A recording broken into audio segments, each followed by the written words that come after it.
one. But before we get into the session, it's worth just reminding ourselves of this phenomenal location, about 180 kilometres to the west of Sydney, the capital of New South Wales, and the best bit of bitumen in the world. It's 225 metres to turn one. It's a simple corner on paper. Often the reality is very, very different. Griffin's Bend, the climb, it's 1 in 6. The gradient at the steepest point before the cutting. They're climbing up the hill now to BP Ultimate Reed Park. Solomon Park, little bit called Frog Hollow on driver's right. Reed Park and then McPhillamy. They're all famous, iconic names in Australian motorsport. And then the world disappears beneath your steering wheel as you plunge off the hill at Skyline and down through the S's and into the Dipper, that iconic corner at turn 14. A quick blast down to the elbow, and it's a critical corner because it sets up the 1.8 kilometre run down Conrod Straight to the fastest corner in the sport at the Chase, and the big braking zone up the hill into the left, then the right. You do it all again, and if it goes as green as it did last year, you'll do it more than 300 times. And in a GT3 car, the number to watch, 2 minutes, 1 second, .286. That is the qualifying lap record at this venue, was set by Shane Van Gisbergen in 2016. I often say when we do track maps around the world, Crailsy and JP, that, you know, it looks pretty easy on paper when you look at some track maps. Mount Panorama, even as a track map in 2D, looks scary.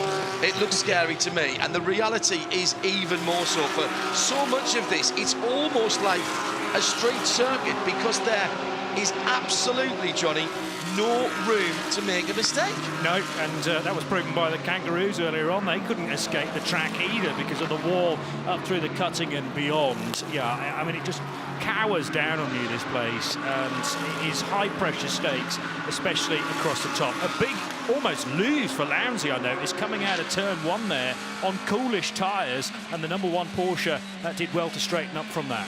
This is Craig's first time in Porsche 911 GT3R. He's driven a range of GT3 cars here. This is car 60 we're on board with.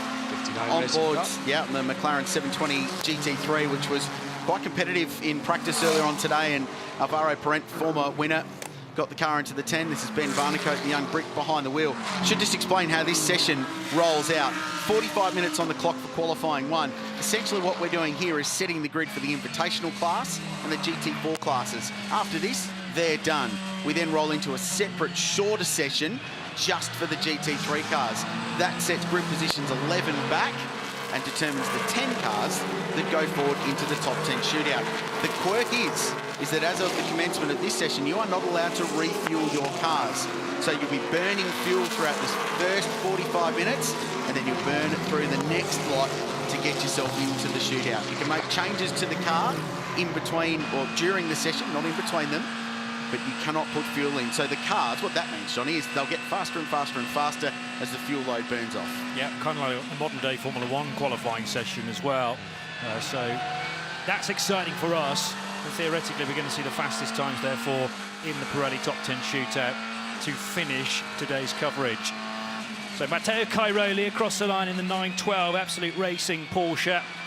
Real swift Italian driver who can be found in the World Endurance Championship and other domestic endurance series as well across in Europe. And a 206.7 sets a reasonable benchmark, but we're expecting times to tumble by a good 4, maybe even 5 seconds from that.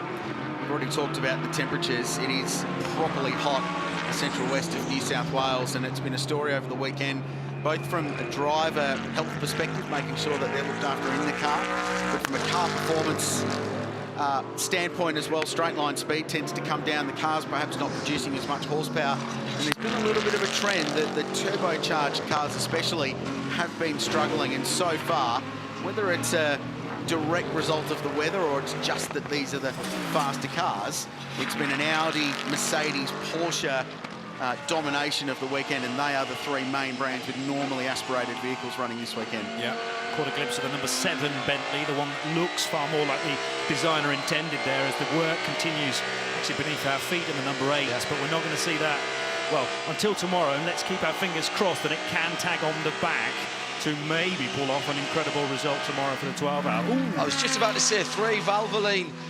liveried Audis, and the double 2, Chris Mees, just going the scenic route at the top of the mountain there, and that wasn't as bad as it could have been. It'll have got a bit of gravel in the car. Was that another wiggle coming through? That was, but it was earlier in the piece. My, how close was he to the wall on the right-hand side? And then he rally crosses it back to terra firma in the 22. 3 really lovely looking cars. That one a little more dusty now. Audi has a significant rallying heritage with the Quattro and World Rally Championship. I'm not quite sure that's what they intended the R8 to do. Fine piece of car control from Christopher Meese, a double winner of this race, Aussie GT champion, and officially the fastest ever guy around this place in a de-restricted Audi R8 GT3 car a couple of years ago. Popped into the 159s, which shows the true potential of this Audi R8.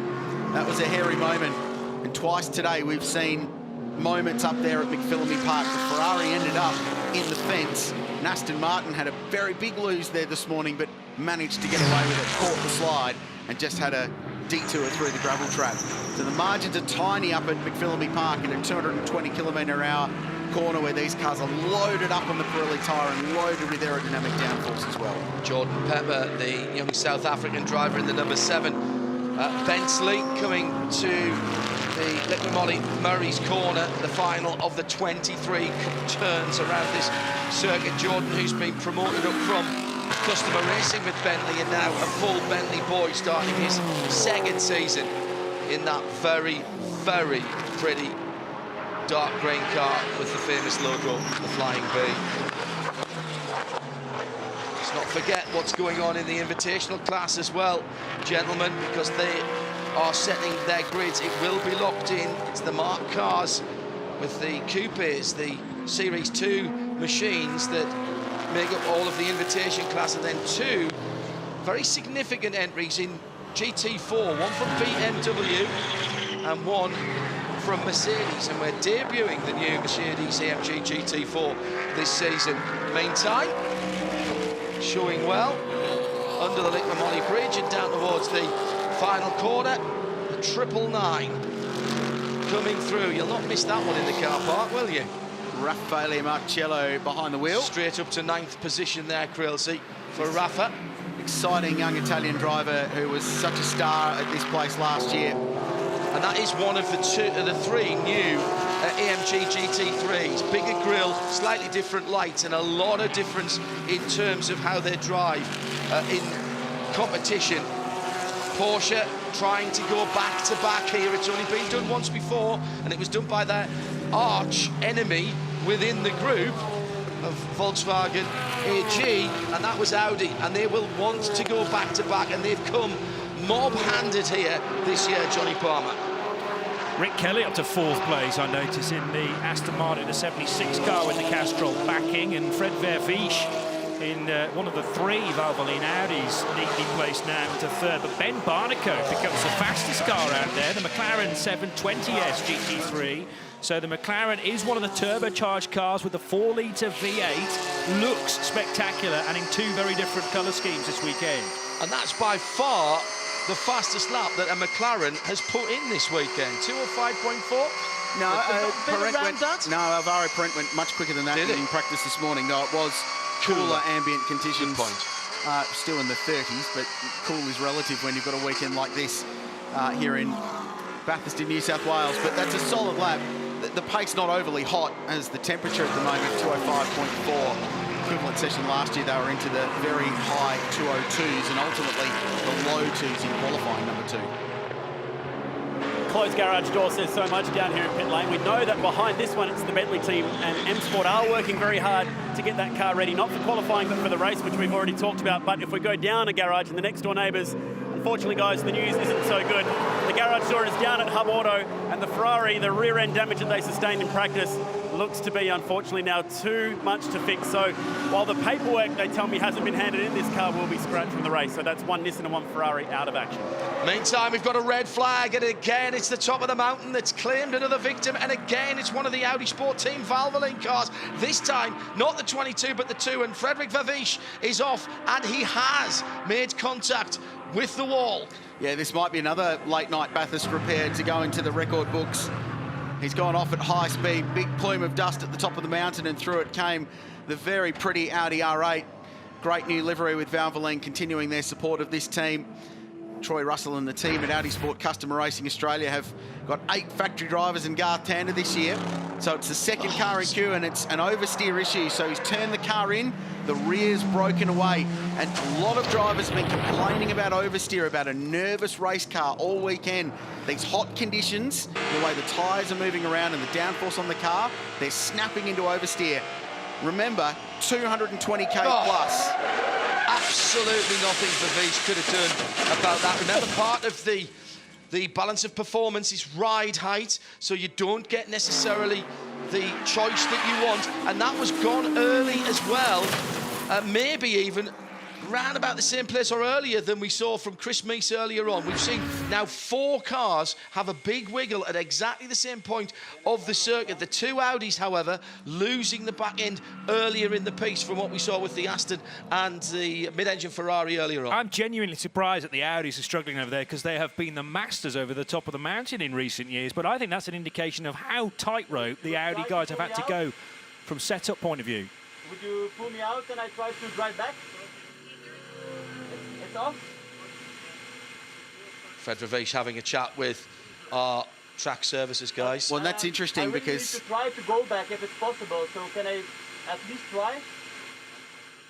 He wants to try to drive the car back, and it did hit the tyres side on, which, if there's a saving grace to a crash there, is that, in that the side impact of the car will be less severe on the internal components, driveline, wishbones, uprights and things like that than it would had he gone in with a hard impact into a corner of the vehicle. He was asking whether all the wheels were still on the car. Yeah, yeah.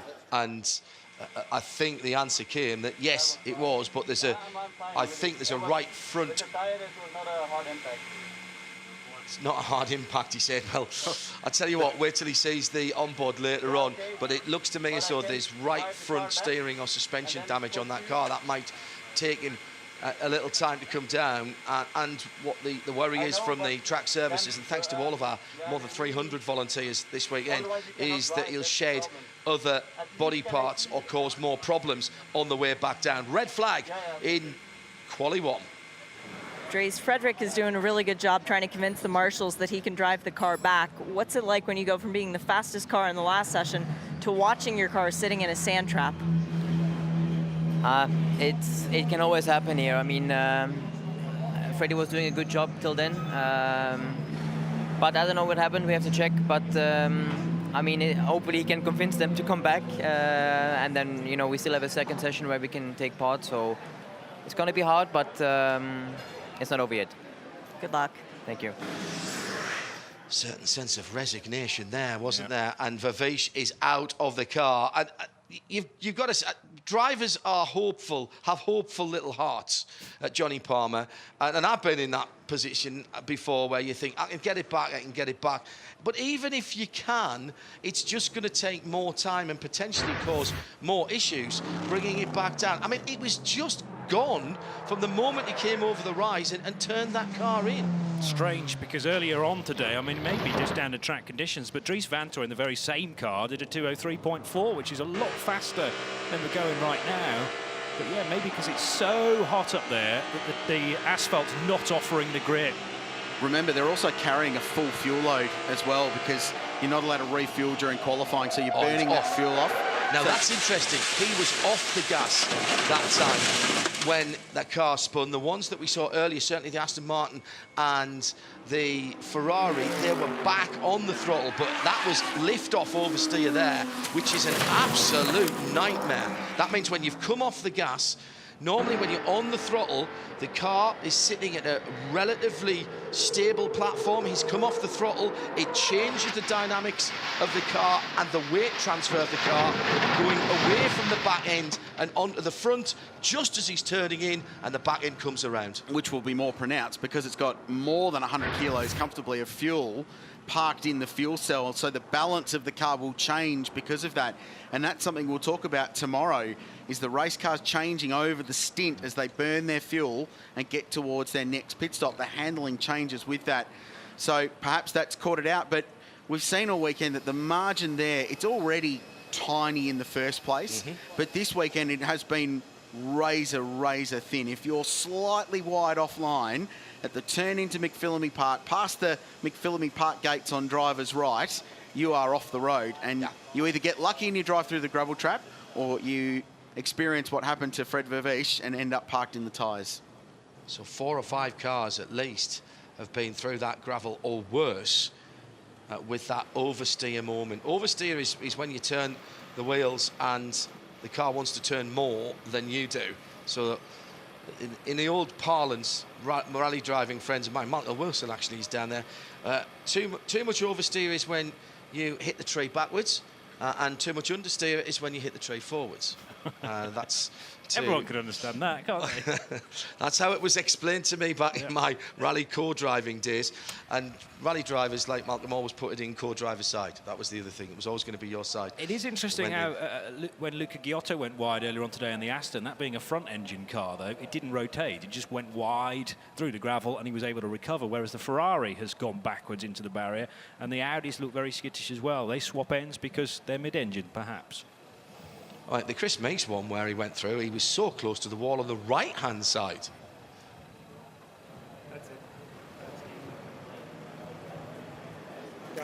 Brock Feeney, incredible. 17 years of age, first time here at Bathurst. Your car is leading the Mark II cars right now with Nick Percat behind the wheel. How does it feel? Yeah, it's pretty incredible. You know, first time here at Bathurst, so you know, it's a great experience for me here, and you know, Nick's out there doing a great job. He's fastest at the moment. You know, he popped up to P2 overall at one point there, so he's doing an awesome job, and you know, I'm super excited to be here. It's pretty incredible because you're in year 12 doing your high school certificate, and you're here, you've won, you're the champion of Super 3, you'll be joining our Super 2 program this year.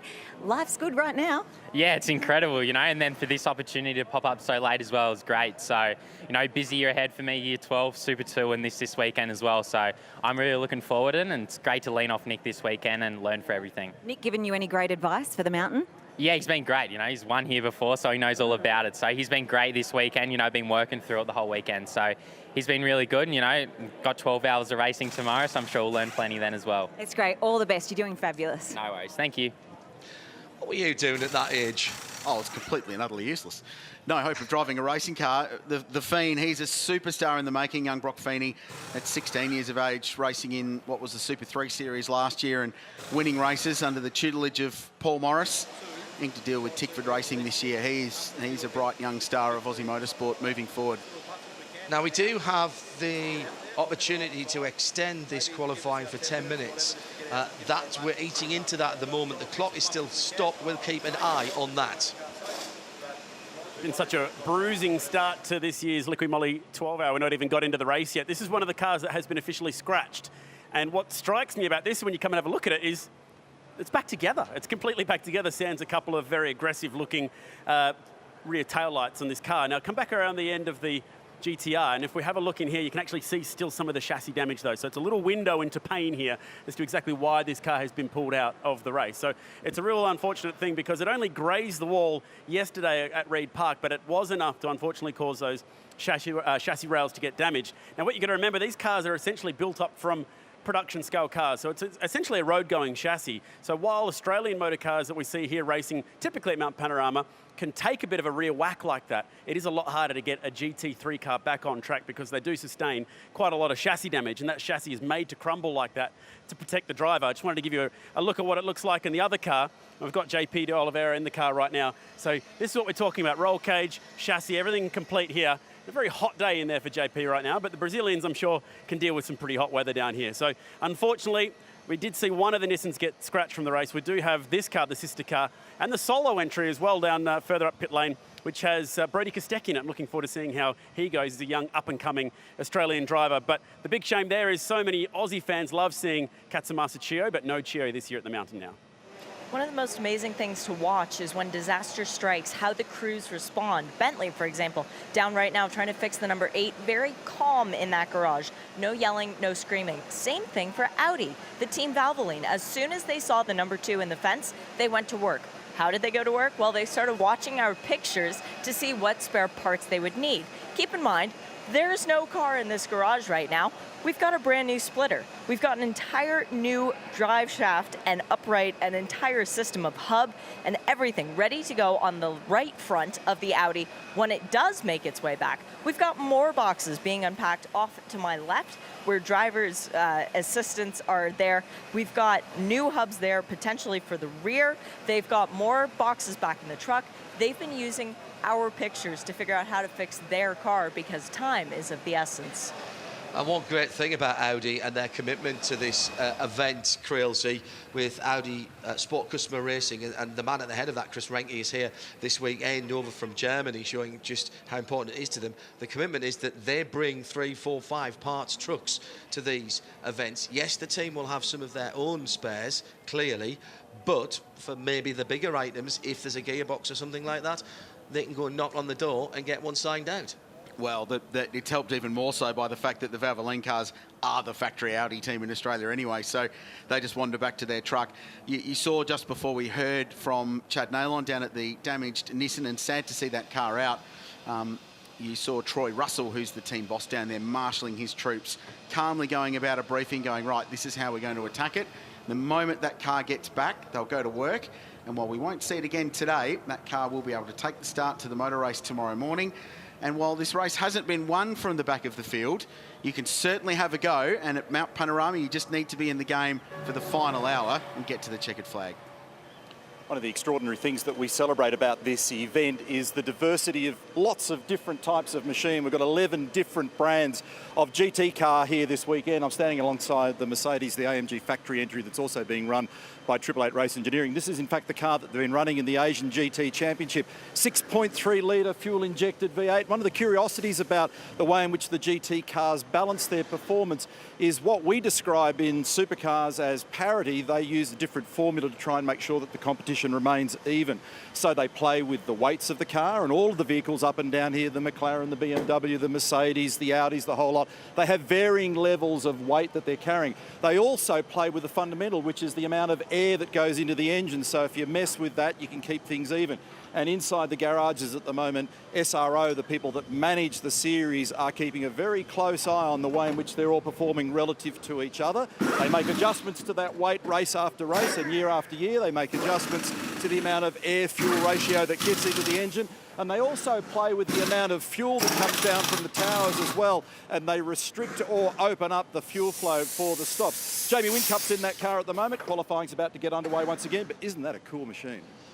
It is very cool indeed, with the man filter livery, which we are so used to seeing at the Nürburgring 24 Hours, another major GT3 race. Hello to everybody over in Europe as well who are watching this real international field on a very, very impressive day here at Mount Panorama, just after 2 o'clock in the morning back in the UK, and still people tuning in. That, Creelsey, is the pull of the mountain. Just to further Neil's point, excellently explained about the balance of performance. The unique nature of Mount Panorama means that most occasions we come here with these cars, it's the most open GT3 field in terms of that balance that we see anywhere in the world, because this place is so unique. There's 2 long straights, so the cars that are BOP to have good straight line performance are great going up and down the hill. The cars with a bit of extra aero or a lower ride height are faster across the top of Mount Panorama. It turns out that in qualifying this time 12 months ago, we had 18 cars and 9 brands covered by less than a second. Yep. So the system works. It's often controversial. It's the go-to for drivers when they're unhappy with their day, but the system works, and this place especially, it promotes phenomenal motor racing. Just talking to the Bathurst Regional Council officials just a little bit earlier on. Unseasonably warm here at the moment in Bathurst. It's been very dry as well as we go back to green. Still 34 minutes on the clock. So the drivers and the teams, as well as the spectators here, having to deal with the very, very warm weather. I said to Creelsey before we came in for this session, this is one of the few times that I think I'm quite happy in an air-conditioned booth rather than standing trackside watching the cars go around. The wind is getting up again, and down the Litwin Molly front straight, the banners of the manufacturers and the partners here are out at 90 degrees from the flagpoles, and that is going to affect the aero. Now, are we getting wind behind the cars coming up over the top of the mountain? When that happens, it effectively turns round your downforce and takes a little bit of that downforce and the pressure pushing down on the rear wheels. It's then not as efficient, and the car then not working at its optimal aerodynamics. I wonder if that gusty wind is causing some of the problems up there. Nice windmill. I would agree with you. Thanks. It will mean two things. One, going into turn one, it's coming from the east, so it's blowing directly down the start-finish straight. So it's a headwind into Hell Corner. They'll be braking really Super late going in there to get the cars turned in. But you're bang on. That means when you're going back the other way across the top, the wind's blowing across the side of the car or up the back diffuser and over the rear wing. So entirely likely that it may have been that aero imbalance with the wind blasting as it is at the moment, changing the balance of the car and firing poor old Fred Vervees off. He's still third on the road. He won't stay there. And in the end, it doesn't really matter because this session's just all about building yourself up and working through to qualifying two.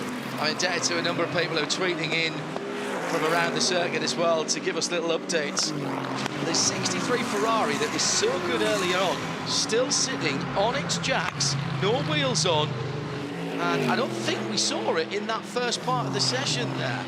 That's the Hub Auto car that hit the fence at Philly earlier this morning. I'm not convinced we see that. Sorry, the 63 Lambo. My apologies. Lambo. The 63 Lamborghini, the Triple F Lamborghini, or my apologies, Lamborghini.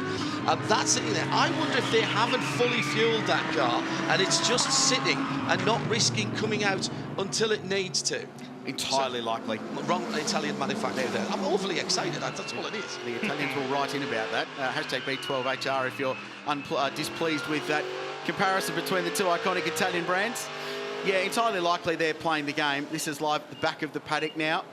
Audi Sport Team Valvoline Garage, and they're already on the car. It's not even off the back of the truck yet, and already diving into the front right corner. And the looks of the toe out on that right front corner, there was no way Fred, as keen as he was going to be able to drive the two-car back. Certainly a steering arm gone on that, but also, as you say, maybe hub failure as well to create that negative camber. But they've also got a drive shaft sorted, so they can repair the rear right as well if that's too badly gone. Hopefully it's not going to affect the drive, and when drive shafts are damaged, that can also start to interfere with gearboxes as well. Not a quick repair.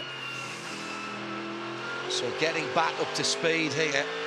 Do you know, when most of us go to work, generally, and not that I'm calling this work, by the way, but I remember when I had what my lovely old dad would have said is a proper job. You sort of got into work, you had a chat with your mates, you might make yourself a cup of tea or a cup of coffee, maybe pick up the newspaper, whatever, find out what's happening overnight, and then you settle yourself down at your desk and you start working. Can't do that here, can you? You're out, you're on it, and you have to be 100% focused and committed and concentrated immediately that your thumb comes off the pit lane speed limit. Well, and if you don't, you're in the wall. It's as simple as that, because this place bites as hard as any racetrack in the world. Jamie Wickup on a decent lap in car 888. This isn't the first outing for this race team that we know so well here in Australia in GT racing. They were here last year with Mercedes-AMG GT3 and finished fourth with Wickup joined by Shane Van Gisbergen and Craig Lowndes in that Ultimate Supercars trio. I think there were 260-odd supercar wins between the three of them that year. So that was a really good performance, but they've been racing in the GT Asia Championship for the last 12 months, building up their experience in GT racing. So they come back to the mountain for a second year with the Mercedes in really good shape and battle-hardened, ready to go head-to-head with some of the most experienced GT teams in the world. So just into the pits, the 76 Aston has come in with Rick Kelly at the wheel. That's the Castrol car. Looks an absolute picture. Now that car's come into the pits, but effectively there's nothing they can do to that car. They can make changes to the setup during the session. They can't put fuel in it. That's the only thing. They can put tyres on. They can make aero tweaks if they want. Between this session and Quali 2 is parked for me. Right. You're not allowed to touch the cars between them. Now, fair game. You can do whatever you want within the scope of having 28 minutes left. John, you've absolutely picked it with the Triple F Lamborghini. It is a concern of just not wanting to go out there and touch the thing if they don't need to. So because this essentially acts as a practice session for the Class A cars, the Lamborghini is still in the pit bunker, but I can tell you that Marco Impelli is putting his ears in. He's just about to put the helmet on and get out there for the last half hour of this session. Another car off down to the chase, but nothing too bad. But we will see this car going out later. They're just so happy with how it was after practice session number 5 that they don't want to take any chances. And to the top, JP de Oliveira in the remaining KCMG Nissan GTR. What a weekend it's been for those guys already. They throw all of their inconsiderable weight behind the single car, and that's paid off with a 2:04.54.70, top of the shop, and more incidents up at the top of the mountain. Just, I think, a bit of dust thrown up this time. Oh, there's people running down. No, it's gone off. Whatever car it is, it's gone off, and the crowd's even trying to slow people down. It's been a huge incident for the Scandia Mark cars too. Oh my goodness, that's the 26th car, the 26th position car out on the circuit, and that's Tyler Everingham in the Mark II cars, number 92. And is that second car involved? That's the Ben Motorsport Park entry that's gone in as well. Car 777 running in the Pro-Am class. Sam Shahin is shown as being behind the wheel. Red flag conditions, lots of debris at the top of the mountain. That's been a very, very big accident. Young Tyler Everingham behind the wheel of car 92 was third in class at the time of that, and there's an errant wheel floating down the mountain as well. And was the 19, the GT4 car, Dirk Miller behind the wheel, was he caught up in that? Or has he just stopped to render assistance? Yeah. I think he's just stopped, and great teamwork to get the driver out of the Bend Motorsport Park car, making sure that everything is unfastened. There's drinks bottles and comms devices, and yeah, what great camaraderie there. I think that's Dirk Muller. It is. Out of the 19. It is. He's out. He stopped and got out. He must have seen how big that was, and he's looking at that Mercedes and making sure. Do you know what? Yeah. He's making sure that's turned off, because the driver's probably had his bell rung a little bit. It's the same point of the circuit, guys, that's been the danger area and been the action area. So 777 in front. Oh, there's contact from behind, and it's fired it across to driver's right. That's an enormous impact into a hard concrete wall. So Everingham's been caught up as collateral damage in that. Yeah, that's exactly right. Man, it was the lightest of touches from the Lamborghini. The red and white concentric circle colours on that car make it very easy to spot, going back to the old M1 Pro Car days. So what happened further on, and who was caught up in that? Oh, man. That, no wonder Dirk Muller stopped. That was a huge, huge incident. That's Everingham. That's Everingham. Yep. So that's occurred afterwards in collateral damage. I'd suggest getting out of the way or trying to avoid the Ben Motorsport Park car. Were there yellows for the Mark, and then the Mercedes is slowed up? But no, the Mark incident happens first. There are yellow flags out, and maybe Sam Shahin's slowing up because of that. I don't. It's weird, because I just looked at the other side of Brook Skyline and couldn't see a heavily damaged Mercedes. I don't know what order that happened in, but it seems like two completely separate crashes. And young Tyler's out of the car. He's a rising star in our sport in supercars racing, Super 2 Series. Very, very competitive race winner in that category. Car getting airborne as it hit the wall, and then, what, 100 metres or so further back up the track to Brock Skyline. So one thing that we can say is, coming up onto the top of the mountain, the Bend AMG comes through. Where's the Mark car in the background? There's no Mark car there, but neither is there any yellow flags out. There's a blue flag there, and it's the tiniest of touches, but no yellow flags at the top of the mountain as they go through. The yellow flag's being grabbed after the incident that's going on in front of the marshal's post at the top. And so where's Tyler coming through that then? Wow, what a big hit. Yasser Shahin here in the garage, just looking at your brother. Pretty evil images up at the top of the hill. Your thoughts? Not pleasant, but he's walking, and that's all that matters. So how much gear have you got in terms of support materials to be able to turn the car around if in fact it can be? I think the truck's pretty full. Okay, that's good. Let's see what happens. Right. Luckily he's out of the car and looking okay. We'll go for a bit of a wander. Thanks, mate. Have a good afternoon. This is the car that Anton was going to drive. Dave Couchy here as well. Quick word, that was pretty wild. Yeah, mate. Obviously, good to see Sam get out of the car first. A big shunt. Yeah, not good. Hopefully, obviously, the car hit the wall pretty hard. We'll have a look at it. Sort of doesn't look too shat. So, yeah, obviously no good here, but we'll work on it, see what happens and go from there. Thanks, mate. I'll have a quick word to Roland before you disappear. I asked you yesterday about how much support Mercedes AMG bring to these events, and there's an enormous truck with lots of bits out there. It looks like you might have to dip into that. Yeah, I mean, no idea what the impact's like, to be honest. I'm more concerned, firstly, with how Sam is right now, but he got out of the car, looked so he might have been a bit winded, but looked fine. And then the next thing is the idiot who took him out, McConville, who should have retired years ago, and that shows it. All right, thanks, Roland. Candid words. So Shane Van Gisbergen, David Couchy, the group here. Phil Keats joined this group as well this weekend. Lots of those familiar faces that we see in the supercar paddock.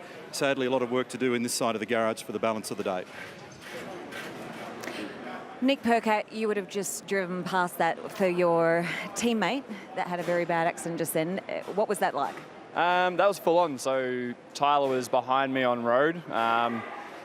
And yeah, I don't know how myself and whoever's in the BMW, it might be the Mostert BMW, missed it, because we went left thinking that the car would be still in the wall, but it came across the track, and then as it started clearing, I was just full lock turning right, and so was the BM. And then I think the mirror glanced that car that was stopped, and then I went between the wall and the BMW as he crested Skyline, and I looked in the mirror and I saw the second marked car with the wheel flying down the road, and that's Tyler's. Honestly, I got kissed. I don't know how I missed that, and same as the BMW. And as soon as I saw Tyler in, it was like there's probably a 5% chance I'm going to miss it. So, yeah, gutted for that crew. Obviously, he's trying to get some experience around Bathurst, and it hasn't really worked out. But hopefully, it's not too much damage. But when you see a wheel bouncing down Skyline, it's not positive.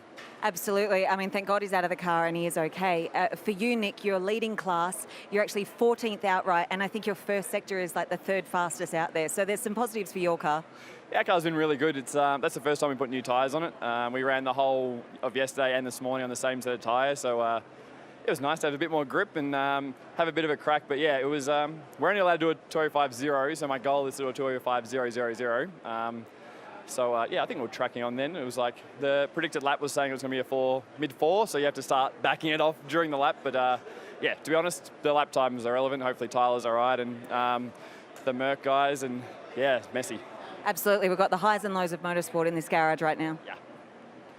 Well, we'll get the other side of this one with the Lamborghini driver, Cameron McConville, tucked away in here at the moment. Can you talk us through what happened to McPhillamy?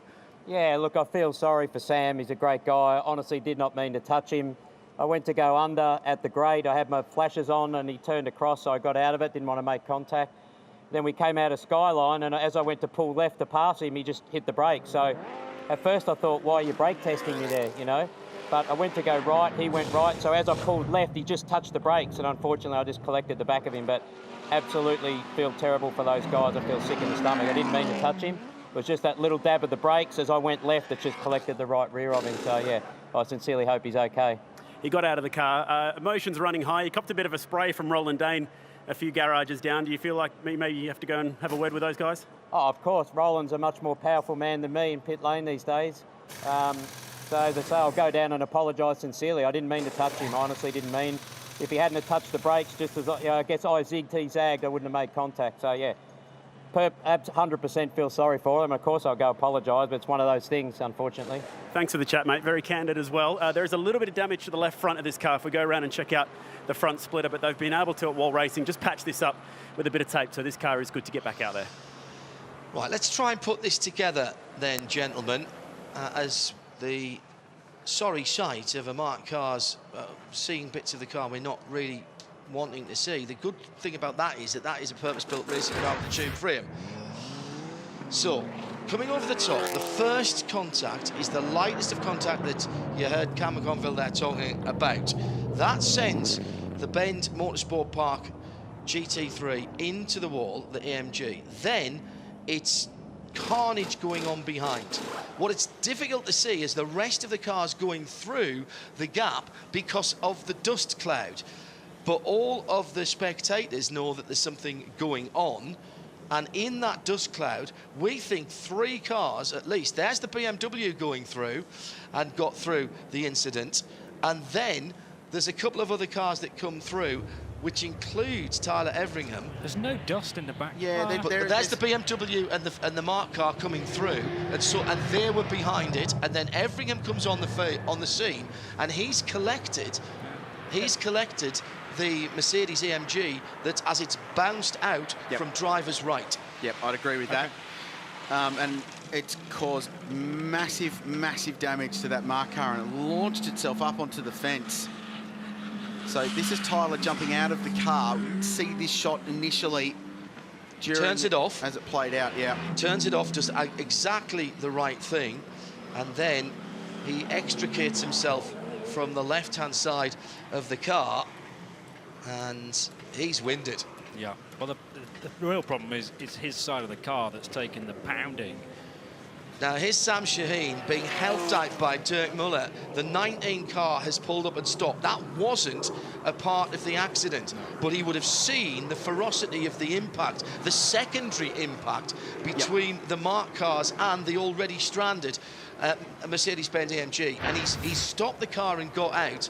What camaraderie, what a thought from a class driver. Memories of Shane Van Gisbergen getting out to help out Scotty McLaughlin when he was on his roof at the Gold Coast, right, last year in Supercars. Did exactly the same thing, and that was bitter rivalry between Ford and Holden. Two Mercedes, I think just entirely coincidental. And Dirk Muller was late enough on the scene behind that to stop safely and jump out of the car and render some assistance while everything else was going on. So you saw Tyler Everingham jumping out of the car, and yes, absolutely winded, and he limped away from that too. So I'd say there's a knee or an ankle that's copped a tweak during that massive impact, rattling around in amongst the pedal box. There's only so much you can do. These cars have amazing leg protection all the way down to the pedal box. Now it's almost like you're strapped into an open wheeler in a carbon fibre tub, but there's still some lateral movement when your feet bash around in an uncontrolled impact like that. That's where the wheel from the Mark car has ended up. That's the spares box dipper. That's 500 metres down the road. So it's just kept rolling down its merry way down towards the Kangaroos. Jumped out of the circuit earlier on today. Big damage to both cars, and there was some optimism about perhaps delving into the Mercedes AMG truck, but there's been a few cars drill that fence at the top at McPhillamy Park a long time, and I don't see the 777 coming back. Well, and the problem is there's a secondary impact, and that's the scary thing. All of these cars are built to very, very high and exacting safety standards. And that is the first impact. It dissipates the energy, but then it's bounced out and being nailed by the Mark car coming through. You saw the severity of the damage on the Mark car, and just imagine how much energy that car is still carrying as it goes into that cloud of dust that's being thrown up. And then that's hit the Mercedes AMG for a second time, and that for me is why Dirk Muller has realised he's got to stop. I think that's a super piece of heads-up driving in the case of pulling up and stopping in the middle of the road, and he was out so quickly to go and render assistance. And obviously highly heated emotions in pit lane directly out of that. Oh, that car is toast. That's an enormous impact. Good luck fixing that. There'll be chassis damage all the way up, rippling up through that shell into the back corner as well. Big damage. I'm just so happy Sam is out of the car, and so too for young Tyler Everingham. Race control, Craig Baird, the driver standards advisor, will have access to the data from these cars. So heated emotions, Roland Dane was fairly firm in his comments, Cam McConville as well, both two hugely experienced and very respected guys in the paddock as well. That car's not going anywhere further either. So when cooler heads prevail, Neil, they'll jump into this after the session and try and unpick it all when they can get a look at the data from these cars. Highly accurate comment, Rich. I think a lot of emotion running up and down here at the moment. Pet project for the Mark cars for Ryan McLeod. He's been involved in this project from day one, built a heap of cars. That was a brand new vehicle. Looks pretty second-hand now. Yeah, brand new. Yeah, it was its first day on the track yesterday, and it's pretty toasted now, but I think it's done its job. Yeah, it's done its job very, very well. What's the story with Tyler? I spoke to him. He walked out of the medical car. He's in the medical centre now. He's injured his left leg. he said that he saw a big pile of dust. He's sure it was a Porsche that he hit. He was initially worried because he was behind the 91 car that it was our other car. He said that was the biggest impact, and then he sort of hit both fences from there. But the Porsche was the biggest impact. Will you be able to turn it around? I would say it's. I haven't seen it. We'll certainly try. That's what we do. We certainly try to get it out there. We've got a lot of bits, but yeah, hit 3 things like that pretty hard. Probably doubtful. The project's a credit to you. The cars have been going well, but that's a bit of a setback. I know you've seen it all before. You'll bounce back. Yeah, thanks. Thanks, man. Freddie Vervies, your crew's still working very hard, but out on the pit lane to try and repair the number 2 Audi. Are they going to be able to get it out for the qualifying session before it's all said and done? Honestly, it's unreal what the guys are doing now or trying to do. So it looks like there's a chance to repair the car. I didn't think it, so it's like we are looking now. It's crazy. So hopefully we have still a shot. Yeah. Was there anything weird across the top of the mountain? A gust of wind or anything? Honestly, I don't know. It just snapped out so suddenly, and I had no time to catch up the car. So as a sitting duck, I think I was lucky to hit the tire barrier and not the wall a bit later.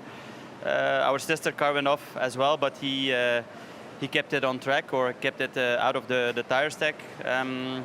It's a very tricky corner, and yeah, I mean, obviously it's quite frustrating for me to see that I made this error because we have a really strong car, and but my teammates are supporting me great, the team, and I'm really happy they take it so well.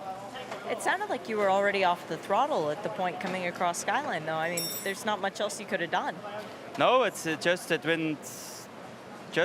snapped out. So, like you say, maybe it's a dust of wind. Maybe I don't know. I was a couple of inches out of the racing. I honestly I don't know. So that's a bit worrying for the rest of the weekend, because it obviously will hurt my confidence. But I think the mission is quite clear: try to stay on track now for the rest of the weekend, and my teammates will handle the rest. I think you've earned some champagne. Thanks for chatting with us, Freddie. Thank you. Bye. Well, Dirk Mueller, you are a GT champion in America and Europe, but you can add a damn good sportsman as well to that. Your sportsmanship just then up at the mountain in Mount Panorama was amazing for Tyler. What did you see and what made you get out of the car? Well, first of all, I mean, we're in qualifying, so everybody is really tensed up, right? And so I'm actually on a really good lap when I got the call in. I got the call right before I saw it on my display. So we have display in the car right now. So we see what's going on basically on track. So I got a fair bit of warning. And when I approached the top of the mountain, I saw the big mess there. And I was basically shocked, because I knew I'm not like one of the first cars. I'm like, the ones from further back. And I still saw the door shut, and it was a no-brainer. I stopped the car and just ran over to see if he's all right. I mean, luckily he was moving. He's all right. He felt probably dizzy at that moment, so I helped him getting out of the car. And luckily, safety of our AMGs are really, really high, and thanks to God. I mean, I just saw the incident on TV. It looked really nasty, so thanks for AMG for the safety. Yeah, your first time here at the mountain, so all the best in the number 19. I'm blown away. The whole thing came together really, really late. So last Saturday morning back in Europe, I got the call from Multimatic and AMG, hey, sort your flight, you have to come over. I'm like, yes, because I missed this race so much. I've never done it before. And so it's really, really good. Fantastic. Having Harrison Newey and Mark Ruthers with me is awesome. Have fun, Dirk. Enjoy.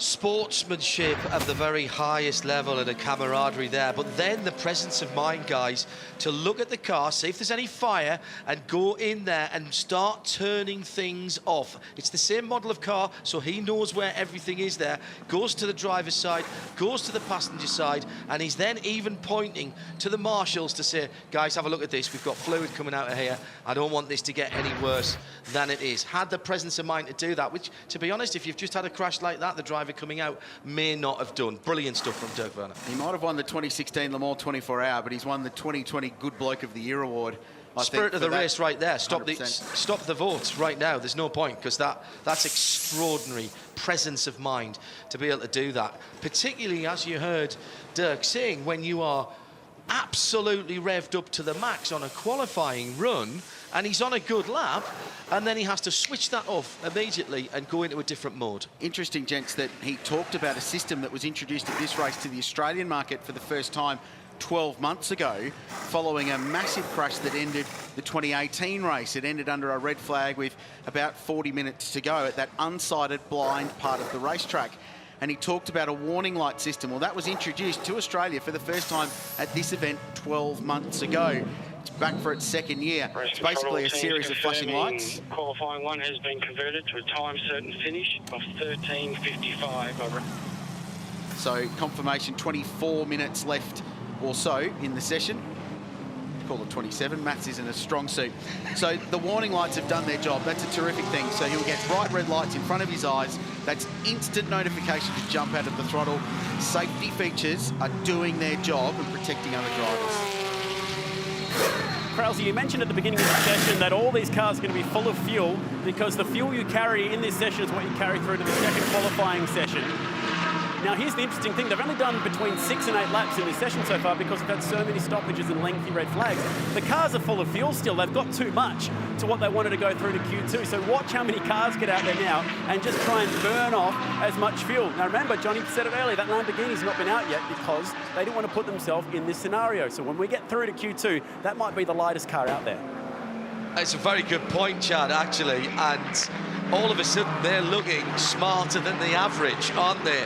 Now, nobody's going to be optimum because you haven't been burning off the fuel in this early part of the session. You've lost 15, 20 minutes or so, but if the Lambo's starting with half a tank of fuel, or maybe even less, they know when they want to go out for a few laps at the end. They're going to be in a considerably better place than anyone else, because they simply can't, even if they sit there revving the engine in the lane, they're not going to burn off all that fuel. Yeah, sometimes it's easy to luck yourself into a good strategy at this place, which is what they've done. That's a look at the damaged Scandia Racing entry. Scandia have jumped on board big time. Australian-based log heater company. They've been involved in the sport for a while. Jumped on board this 2-car program, headed up by Ryan McLeod. He's actually sold the Mark Cars business. 26 cars produced now, and a close-up look at the damage inside the front of that Mercedes AMG. That is going nowhere. But just to reiterate the points, while they may be converted up from a base road car, these things are incredibly safe. All of the safety features into these cars, FIA standard race seats, roll cages, fire suppression systems, all the carbon fibre padding and all the supplemental stuff that goes on, and they've done their job and they've protected the drivers, and that is absolutely number one. And you heard Ryan saying about the Mark cars, the car did its job, and what he means by that is it broke where it was meant to break. It's dissipated the energy of that huge impact. Exactly. Now, that car was never a road car. No. That was built as a purpose-built race car with a tube frame, effectively a huge roll cage on which panels have been hung.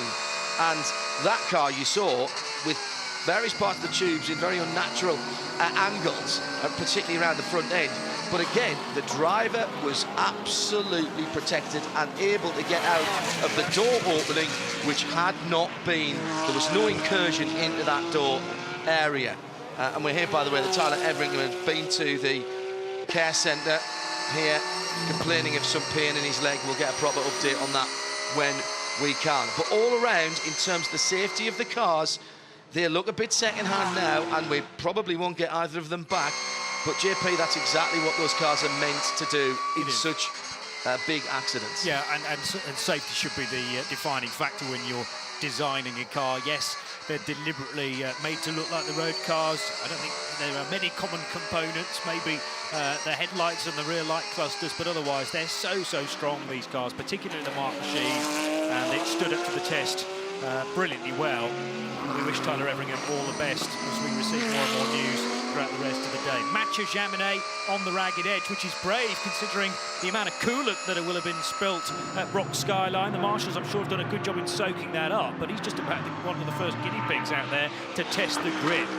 Yeah, and driving just on your fingertips across the top just to get a really good idea of where it's at. And now a couple of laps to get the Pirelli DHD2 control tyre, the whole field using it. They get 12 brand new tyres to use across the course of the weekend.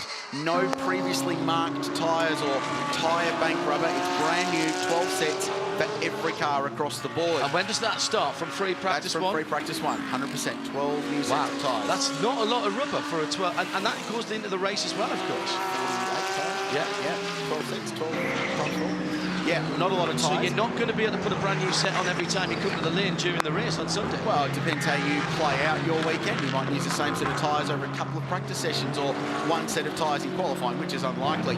The other thing to touch on with that is that this is not a high circuit in terms of tyre degradation. And last year, we were quite surprised. Last year was the first year we used this compound tyre. There were some teams triple stinting their tyres, almost 3 hours on a single set of tyres. They weren't brilliant at the end of that stint, but from a strategic point of view, it worked for the motor race.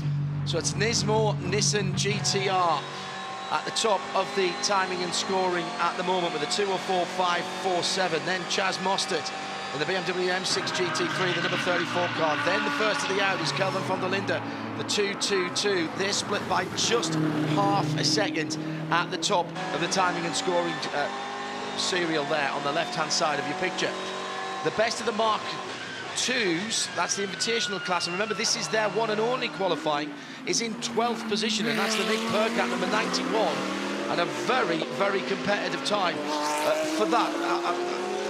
He can't get into the top 10 shootout because he's not in the next part. No, so exactly he doesn't advance before anybody asks.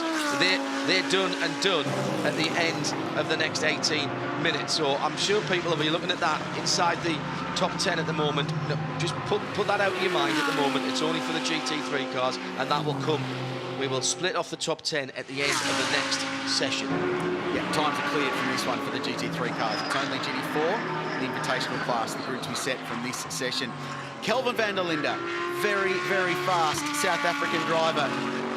He's a superstar from his part of the world, and a range of young drivers coming out of that part of the world now on the international motorsport scene. We've got Jordan Pepper here as well. Gennaro Bonifidi's another one who's done some stuff with BMW. The van der Linde family, well known in that part of the world. He started racing. He came into the landscape in the Audi TT Cup in Germany and the Volkswagen Scirocco Cup before it. So he's been in the family a long time. He's now a factory driver. Very, very good at it as well. A perfect shot to show that we have a bit of a patchy cloud coming across the track at the moment. I think, John, I heard you say in the live stream, it's Simpsons cloud covered this week, and we've got a little bit of that right now. So if we do get some shadows out there, we should see quicker track times out there. We currently have 37.5 ambient. You guys want to take a shot at what the track temp might be right now? I will put my bid in, Chad, at 50.5. It's actually lower than that, 46.8. Oh, yeah, we're getting full prices right. Yeah, absolutely. 46.8 degrees is still a very balmy track temp. Yeah, the temp is right as far as that's concerned. Good stuff from Chad, because that is what the teams will be looking at, and it is part of the unique nature of Bathurst, which is different from any other racetrack in so many different ways. It's not just about the mountain, but this track surface, and even since it's been relayed, Quilsey, you've made the point several times during our audio broadcast on Friday, but it's true, and we've seen it year after year. A degree here, a degree there, a little bit of cloud cover, and all of a sudden the grip just goes up exponentially, and the times can come down half a second, 8/10. It's an extraordinary difference. Yeah, you want that in the shootout. A little bit of cloud cover for your lap in the shootout, and you're very happy. If you get bright sunshine, could be the difference between P1 and P6, perhaps. Work going on car number 2, crashed by Fred Vervish early on. They've got the string line out, so they're already at the point of setting the wheel alignment, basically. Yeah, that's impressive. Toe in, toe out, camber adjustment, making sure everything's square before they send it out. Huge effort. Work would have to stop in 15 minutes, because at the end of 15 minutes, the cars are in park remain. You're not allowed to work on them, except for changing tyres between quali 1 and quali 2. But they will blaze away and try and get that car back out on track for the next qualifying session. At least get them a shout of getting into the Pirelli shootout later on today. Alvaro Perret coming down in the McLaren. Great to see them back in that new car. Into the chase now at the top of the timing screens. Raffaele Marciello's back at it again. 2:04.50. So he's a fraction of a second, 0.0409, if you want to write that down, ahead of the field, led by JP de Oliveira in that number 18 KCMG Nissan GTR. So things starting to heat up again. Everybody out there at the moment, JP, they will be telling the drivers, full reach, turn the map right up, burn fuel, just burn fuel. I'm not really bothered about your lap times if you're in a Class A car, just burn fuel. Qualifying has turned into a motor race, really, hasn't it? It's about pace and it's about churning out these laps as quickly as possible so that you're in the best spot for later on when it really matters. But it's a kind of crazy scenario. I like it, though, and it's, you know, that's how the regulations have been written. Not necessarily expecting a red flag halfway through this session, but that's what we've got. Raffaele Marcello's on a really good lap at the moment, 50.6 to the first sector, 31.9 across the top is fast. That's the second intermediate. It's split between just before Reed Park is the timing intermediate, and then just on the exit of Forest Elbow at the top of Conrod. He's on a good lap. Purple means best of the session. And this guy did a lot of purple at Mount Panorama 12 months ago. Did some of it in the race, which was pretty extraordinary stuff. Let's follow the lap down. He's got an Audi R8 with Christopher Meese just in front. That won't affect him too much. Final sector looked pretty straightforward. Traffic at the end isn't an improvement. It is by a big margin. Wow. Pulls a second out of everybody, 203.64. Good lap. So 8/10ths better than his previous. And what have we got? We've got a little bit of cloud cover.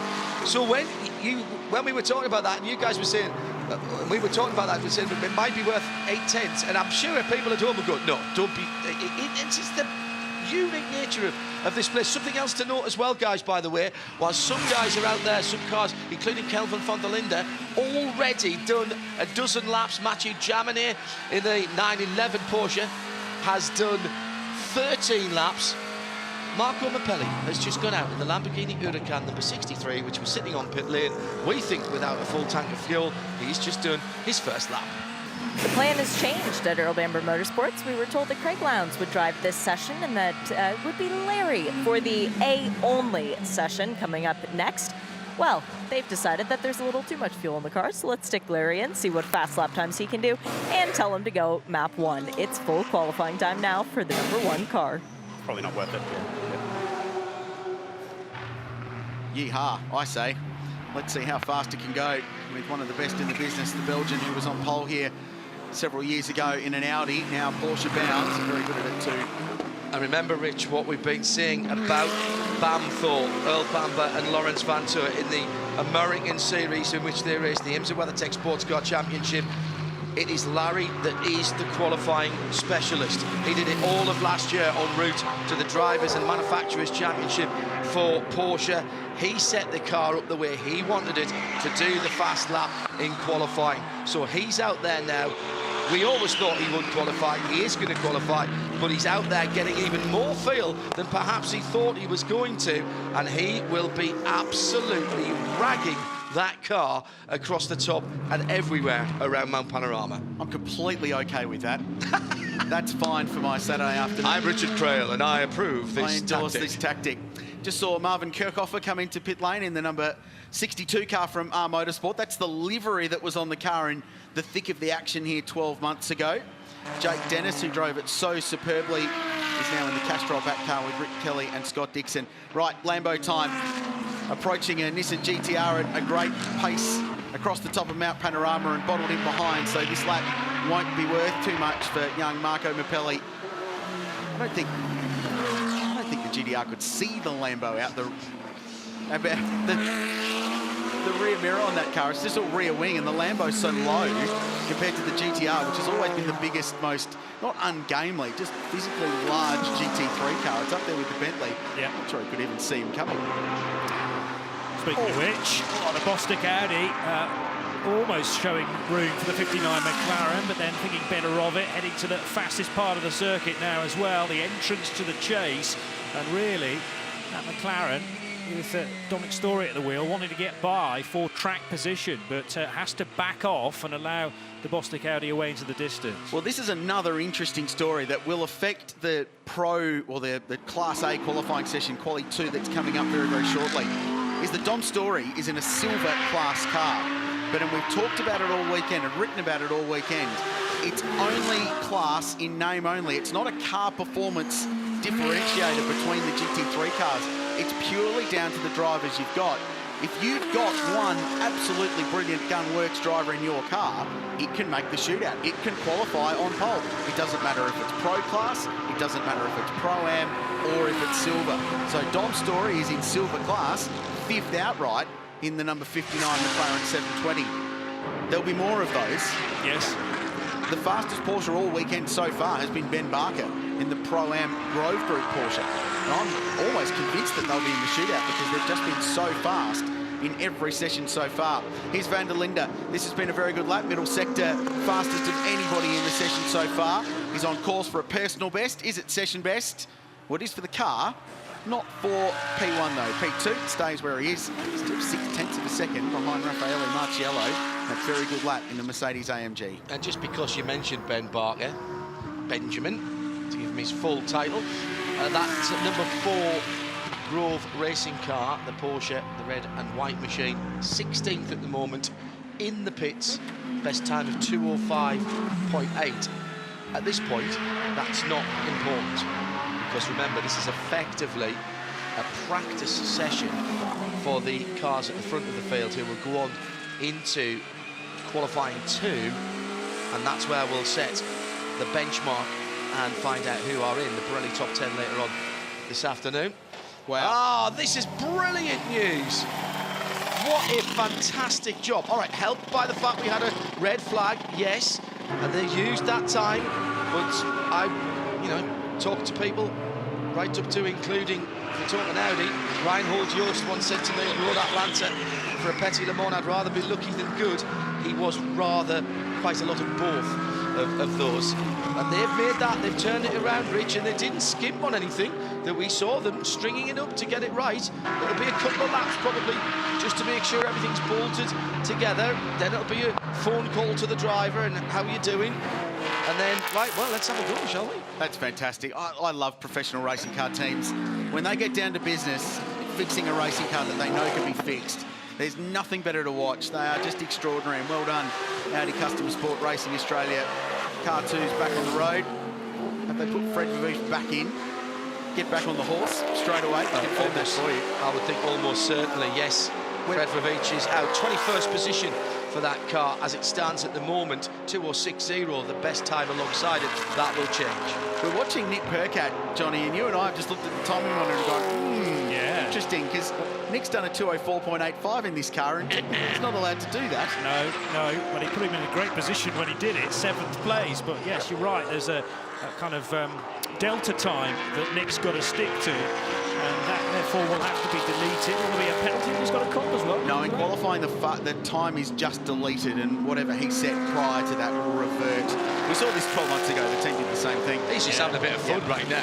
Right, this is how fast I can go. Exactly right. So that time will be deleted inevitably. Nick's just having a bit of a go in the Scandi. He's just improved again.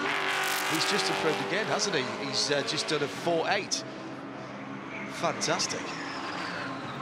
Raffaele Marciello, anytime you get to come to the mountain, you go quickly. And once again, top of the charts, but there's still time left in the session. Why is your car on the pit lane? Because at the end, the track will get always a bit better. Let's say for the shootout at the end is about Q2. So, I mean, we had a good clean run. There is no point to waste another set or to go on track. And we just, now wait a Q2 and then we'll go out again. So we get to see more magic in Q2. Yeah, we have to, so yeah. Good luck. Thank you. We have to have more magic. That's qualifying, isn't it? Absolutely. I'm contractually obliged to produce it, says Nello. Line 2 in the contract signed by M Sport. Oh, we've already seen plenty of it. Bunch of flowers. There we are. Yeah. Just pull something out. 7. Bentley laying down some Pirelli rubber coming out of the Maguire's Forest elbow and down, letting that big Continental GT Coupe run down Conrod and in towards the chase. Listen to the engine. not a hint of a lift there, was there? Well, it's not you would even, have thought he was driving on a straight piece of road there. It's not even the lift at the chase that I listen for these days with these cars. It's how deep they go up the braking point. And he was on the pedal at the 100-metre board. And remember, that was when his teammate found out, oh, I've got no stopping. There's no retardation from this pedal. And well done to Ollie Jarvis to mitigate that and drove the car onto the infield, stuck it sideways, tried to scrub off a little bit of speed. Super dry, by the way, around here. And if it does rain on Sunday, there'll be a lot of people around here who'll be very happy to see that. But that did mean that he got a bit of traction on the hard earth underneath the grass. That would have definitely been a turning wicket on day 4, I think, the way things are here at the moment. 24th at the moment, the Bentley, trying to string some laps together. Jules Gounon, times Mount Panorama got some experience. 3.5 minutes to go in the session, so there's still time. A lot of the fastest cars, those in the top 10 at least, are now sitting in pit lane, and you heard from Raffaele Marciello, the fastest driver in the 999 Group M Racing entry. Kirchhoffer takes the 62 Motorsport Aston Martin into the top 6. That's a very good lap, and that's the fastest that car's gone relative to everybody else all weekend long. So Motorsport have got 2 bullets in the gun this weekend, JP, don't they? Because the Jake Dennis, Rick Kelly, Scott Dixon car will be very good as well. They're 15th. They came here with an outright car last year and had a really good shot at winning. Done it again so far, and that Aston Martin team really impressive. I think for obvious reasons, it's the 76 that's grabbing all the headlines and the attention right now, but that might pay into the favour of the 62 crew. I'm looking forward to seeing how Ollie Caldwell gets on. We've already spoken about one 17-year-old, Brock Sweeney, taking part in this race. Well, only by a matter of months, he's younger than Ollie Caldwell, the Englishman, who's also 17. We've been mentioning, guys, the invitational class with that Mark car up inside the top 10, although Nick Percat's time of 2:04.855 won't stand. It'll revert to his 2:05 and not very much, which will put him just outside the top 10, but he'll get pole position in invitational.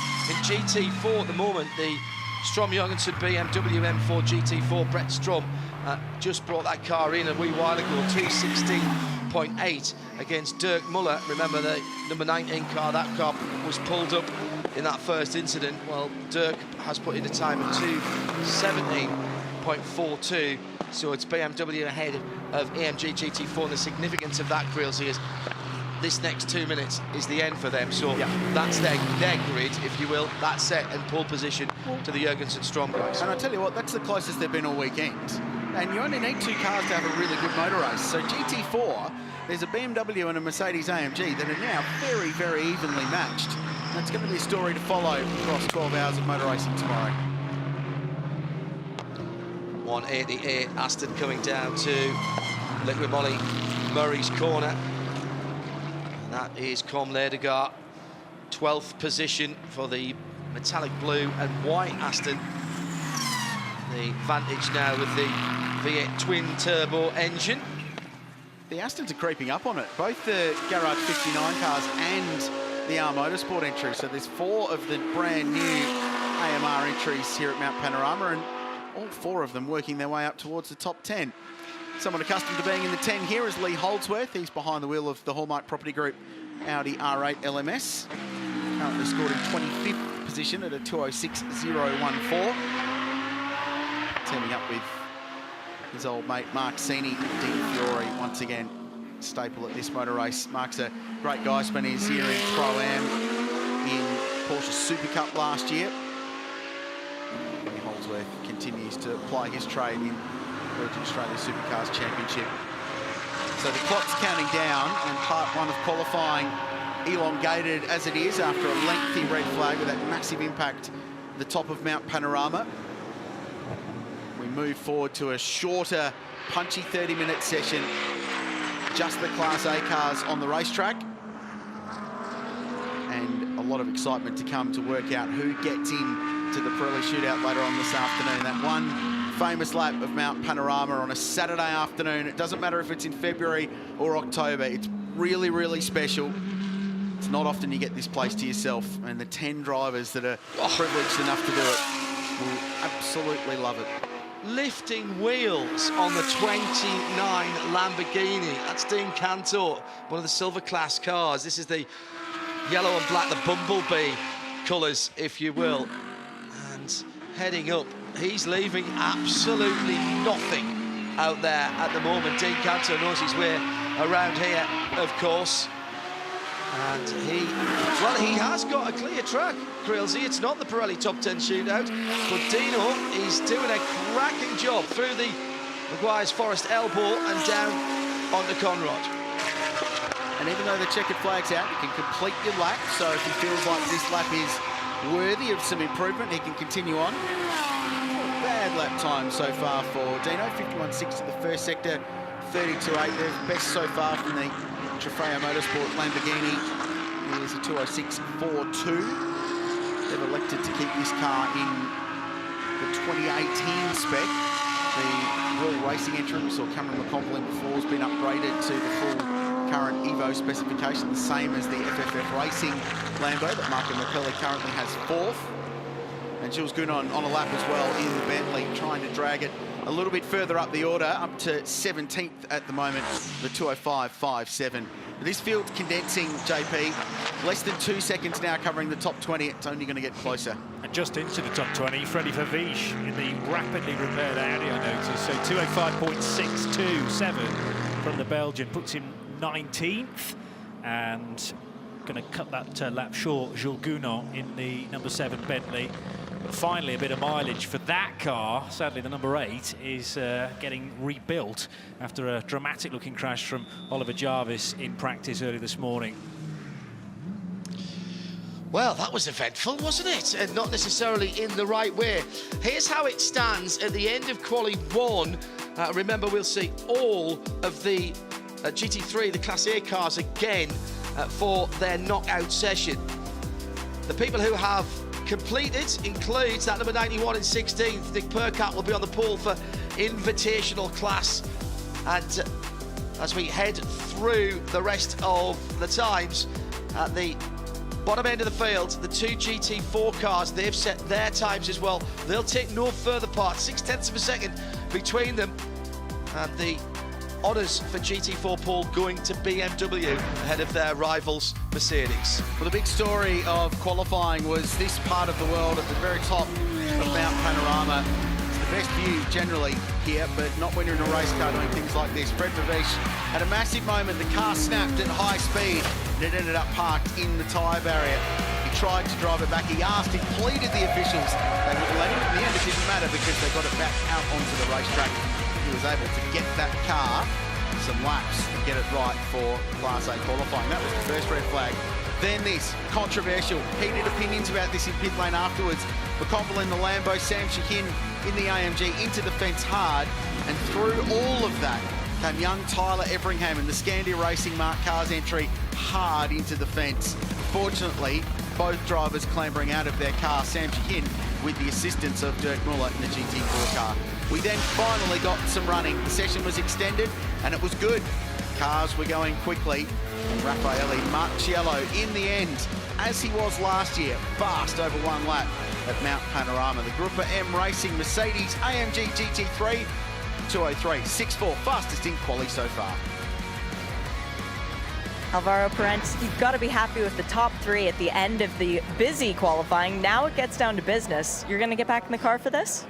Yeah, I hope so. Now getting back in the car for this. At the moment, I think this next session, well, it depends because it's so hot, but I think this next session is going to go a bit quicker. So we'll see where we are there. It's looking good. We've got a good setup here going on. The car's feeling okay. And let's see what we can do in this next session. 2016 winner, you got a lot of people cheering for you. Good luck. No, it's great. Yeah, some of the guys bringing the car that we won the race in 2016. So it's great to be back. First in GT4s in the C-Class here, number 13 for the BMW. Congratulations, Brett Strom. Excellent, excellent times. Thank you. Yeah, our BMW is really good this year. It's we've been working on the setup. This is our 3rd time here, 3rd year in a row. So we're really happy with the way it's handling this time. And BMW's, the M4 is really just amazing around this track. So yeah, I'm really happy with it. We came second this time last year at the 12 hour, so bridesmaid ready to be the bride, potentially. Yeah, for sure. We were catching the leader last year, and it was, if we had like 3 more laps, I think we would have gotten it. But yeah, this year I'd like to stay in front. Well, we'll be looking forward to it tomorrow. All the best. Thank you very much. Top of the silver class, Dom Story. Great lap from you, 7th outright, and a 2:04.7, your quickest ever lap here at Mount Panorama. How cool is that? Yeah, no, it was a good session. You know, the Boost Mobile McLaren was hooked up.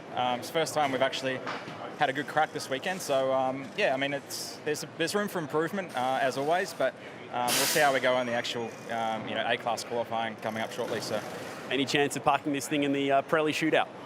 That's the goal for sure. But you know, the speed that we've attracted so far and the potential that's still in it.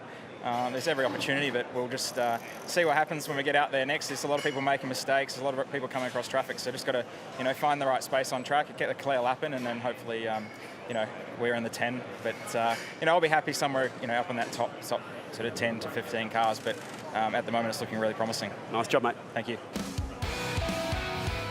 Well, it's not all over and done with this afternoon by any stretch of the imagination. Still to come, Pirelli Top 10 shootout. Before that, we've got to work out who's in that as the action from Mount Panorama here at Bathurst continues.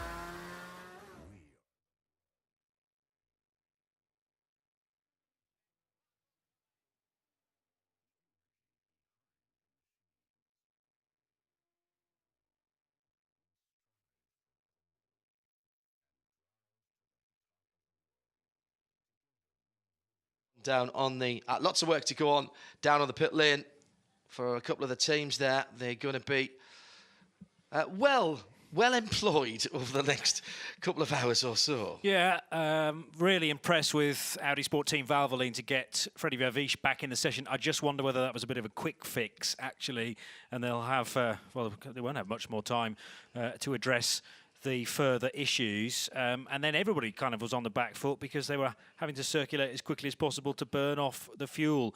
Some very, very badly damaged cars involved in the Pertec Skyline incident, of course, with the Mercedes of Shaheen going in very heavily and then getting further collected by Tyler Everingham in his Mark car. And we know that he's gone back to the medical centre for a full appraisal. So it's a tricky session. Not least if you're directly involved, but also because there was no rhythm for anybody else. Well, that's a very good point. And rhythm and this place are two words, Richard Creel, that go together like fish and chips. If you don't have the rhythm of this place, you don't have this place. Now you've mentioned fish and chips, I'm really hungry. I can't You're wait so till the end of suggestible, qualifying. I know. Crailsy. No, you're right, 100%. That was a fascinating session. We talked in the broadcast about Dirk Muller winning Sportsman of the Year award. That was a really great interview. He's just fully embraced this place. He's a guy that's raced at the very highest level. But when the mountain calls, even if it's a GT4 car in a 2-car class, you still answer that call and you get down here, and he's fully embraced it. I think the next 30 minutes to come could be the most exciting until we get to hour 11 of the race tomorrow, because the intensity that we saw 12 months ago to make the top 10 shootout was just extraordinary.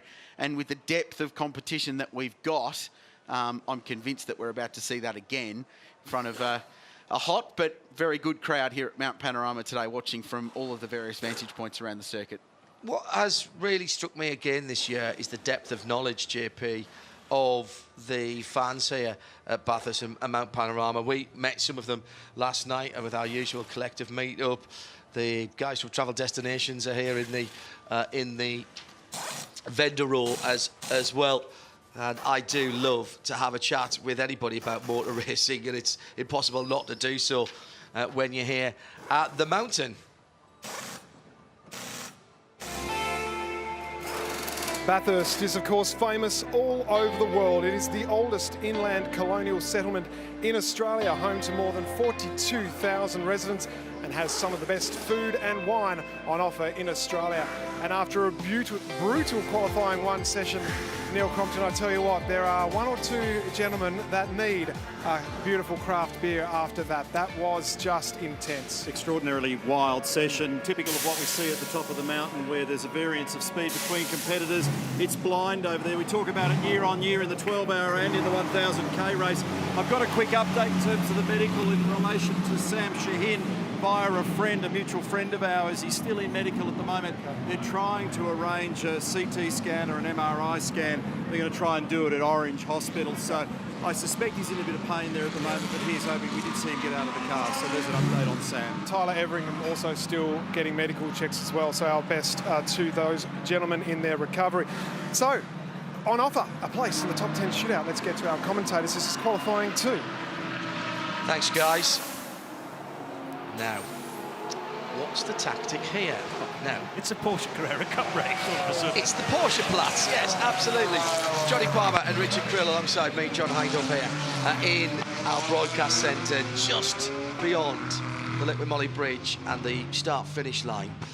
Now, we know, gentlemen, that this is not where these drivers and teams wanted to be in terms of their setup, because they will not have burned the fuel, Rich, that they wanted to in that truncated session.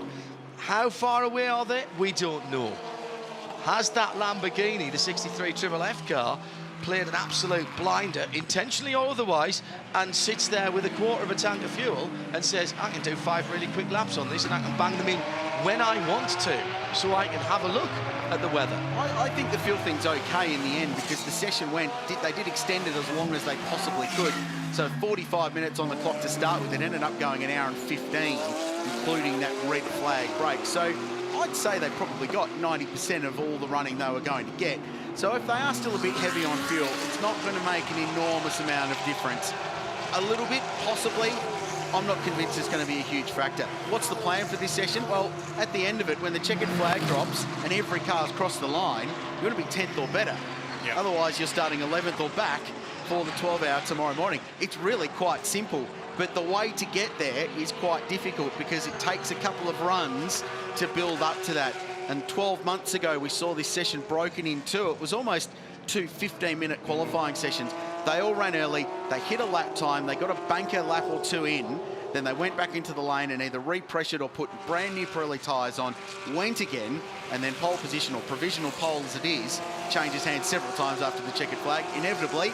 And then we watch 7th through about 15th to see who's on the bump zone to get into the Pirelli shootout later on today. It's as simple as that. Yeah, and we'll probably, indeed, thanks for that, Rich. We may well get a dominant time out front, but it's going to be all about that lower order portion of the top 10, as you say, and who's on the bubble and who's likely to fall out. And that's the beauty of the top 10 shootout. You know, the shootout itself is very enjoyable, about 5 o'clock tonight, but who's going to make it? Just an update on Tyler as well from the number 92 Mark II car. We found out he has been taken into town in Bathurst to be checked up, have some x-rays at the hospital, and we'll be updated soon that he's okay. Really tough day for the Super 2 2019 winner, and we hope he's okay. The team were hoping to take this brand new car to Italy, but they've been told to not even look at the car to upset themselves at the moment. They are just hoping that Tyler's okay, and they'll deal with the rest later. Which I think is a very smart thing to do.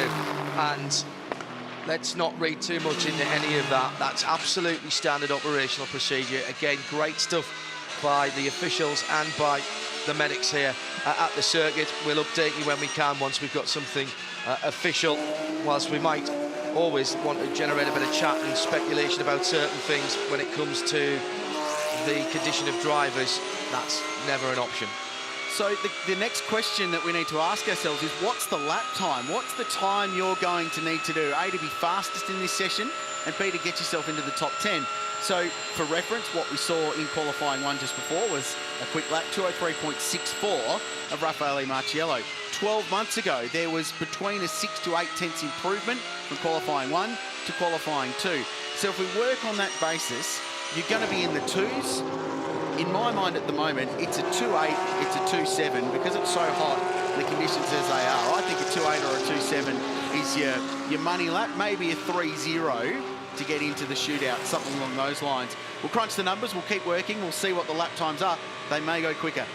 I think we're going to see top 15 cars in a blink of an eye. Yeah. And what happens between positions 8 and 15, maybe even 8 and 20, is going to be very interesting to me. And that's where we're going to watch. Don't forget, you get nothing for being first, JP, at the fastest time in this session. It just puts you in to the Pirelli shootout. Now, you can see you've got an advantage of going last in Pirelli shootout, but there's no prizes for being first here. And do you want to go first?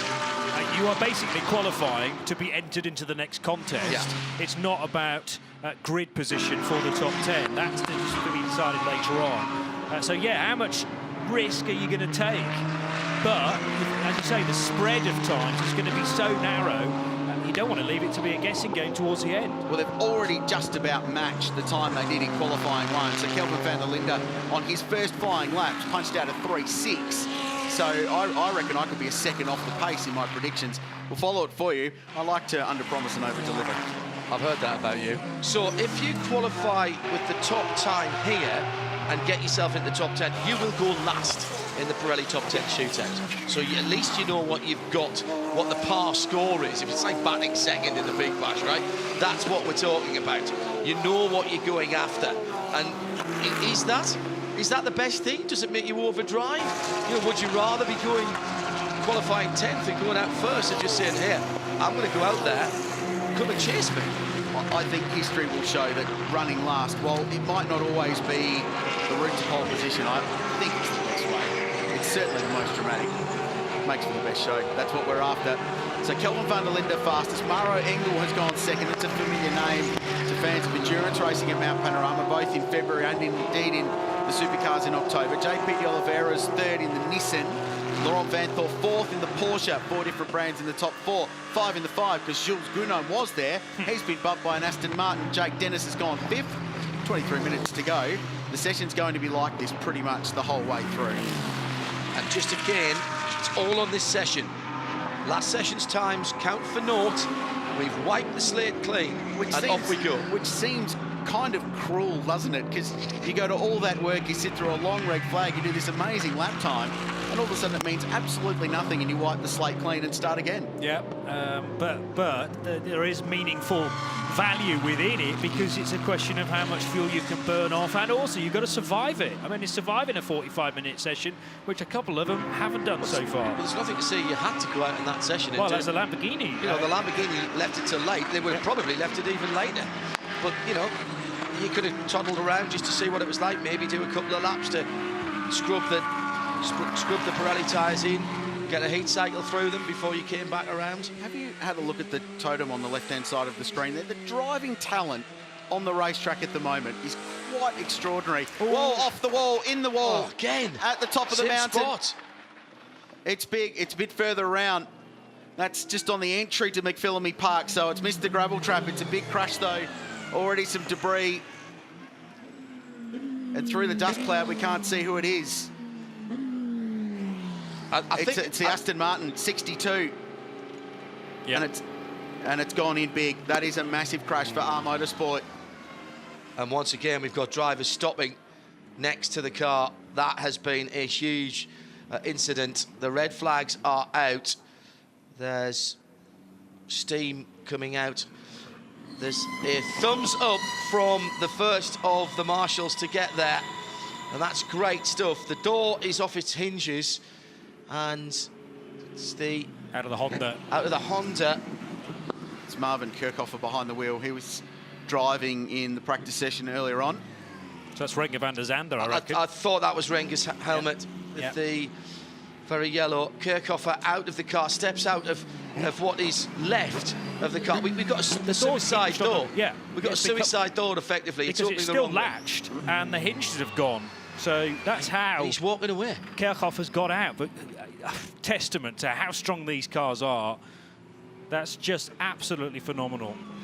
So I kind of don't want to watch this next bit. Take a deep breath, everybody. He's absolutely committed. He hits the wall, first of all, on the right-hand side, and that breaks the steering. And from that moment on, Kirchhoffer is a passenger, gets airborne and almost does roll over. That went over. I think that went over, Krilsey, yeah.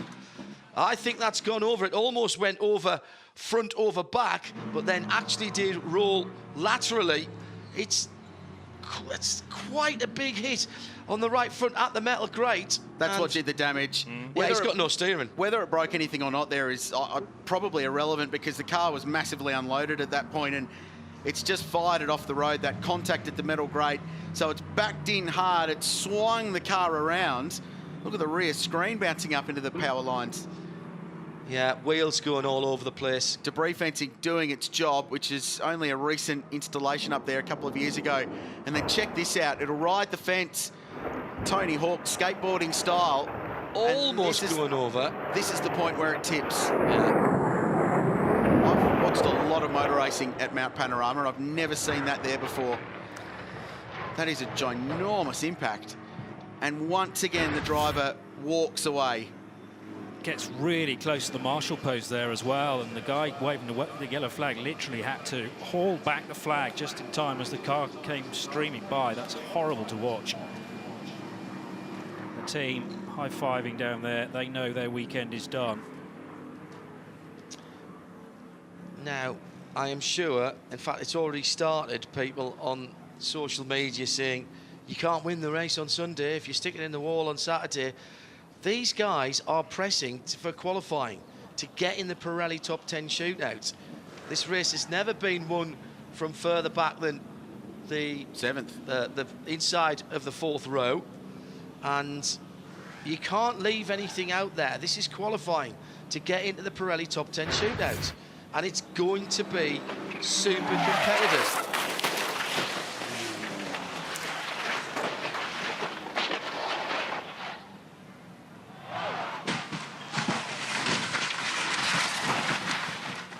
Awful sounds of the dull thud of carbon fibre steel and other exotic materials being reduced, and that has been reduced to its component parts. The wing mirror just about stays on. The right rear is broken. It's still steering. He dialed in some opposite lock as quickly as he could, but certainly that impact at the metal grate slightly too wide, and we've seen even his teammate Scott Dixon had a very close moment there earlier today in practice 3, just brushed the wall, not quite so hard. But the secondary impact after that, it backed itself into the fence, and then how it lifted itself up. Quite extraordinary. Yeah, the front nearly comes up and over. It's the wall that keeps it down, and then it goes into a lateral roll before ending back up on, well, I was going to say its wheels, some of its wheels, and certainly the belly of the car further down the track. And once again, our track services and clean-up crew are going to work. They were there very quickly, and again, kudos to the other drivers for A, avoiding that, and B, being concerned enough to pull over. Wolfgang, the hard-working PR down there at our Motorsport, they put a lot of energy into this race, into bringing people down and activating their media and their sponsors. Very professional outfit from Switzerland, and they're very passionate about their motorsport, and indeed coming back to make up for that agonising loss here 12 months ago. And once again, our hard-working volunteer officials have to go to work. So it's been a bruising weekend at Mount Panorama, and it actually started on Friday, as it often does here in the early practice session. And it was a crash for the number 35 KCMG Nissan. Josh Burden was behind the wheel at the time. The track was very dirty, oil down from earlier support categories as well, hard into the wall at BP Ultimate Reed Park. That set off a chain of events that continued on to practice this morning. Ollie Jarvis with a frightening moment heading into the chase and having to throw the car into a deliberate slide, I think, and then slap the barrier. Watching the replay later on, he really wished he'd done something else, but I don't think he could have done, considered it during the time he had at his disposal. And then it was the top of the mountain. Was it the following wind? Was it people pushing too hard? But a series of events for a number of different manufacturers, including Frederick Verbisch in the Valvoline Audi, and heading the wall hard enough to break the steering. His team did a cracking job of getting that car back out, so the number 2 car did live again and came out. It wasn't the same story later on. This was massive. Midway through the opening qualifying session, contact Lambo, contact AMG hard into the fence, and then collateral damage as well with the Mark car. Check this out in the background, another car up into the wall and almost over it.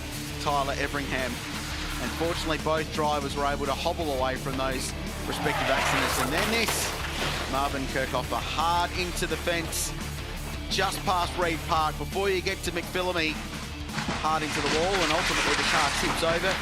But another driver able to walk away from a monumental one here at Mount Panorama. We've seen plenty of acts of sportsmanship today. Ringo van der Zande, first car on the scene and pulling over to help. What did you see when you pulled up?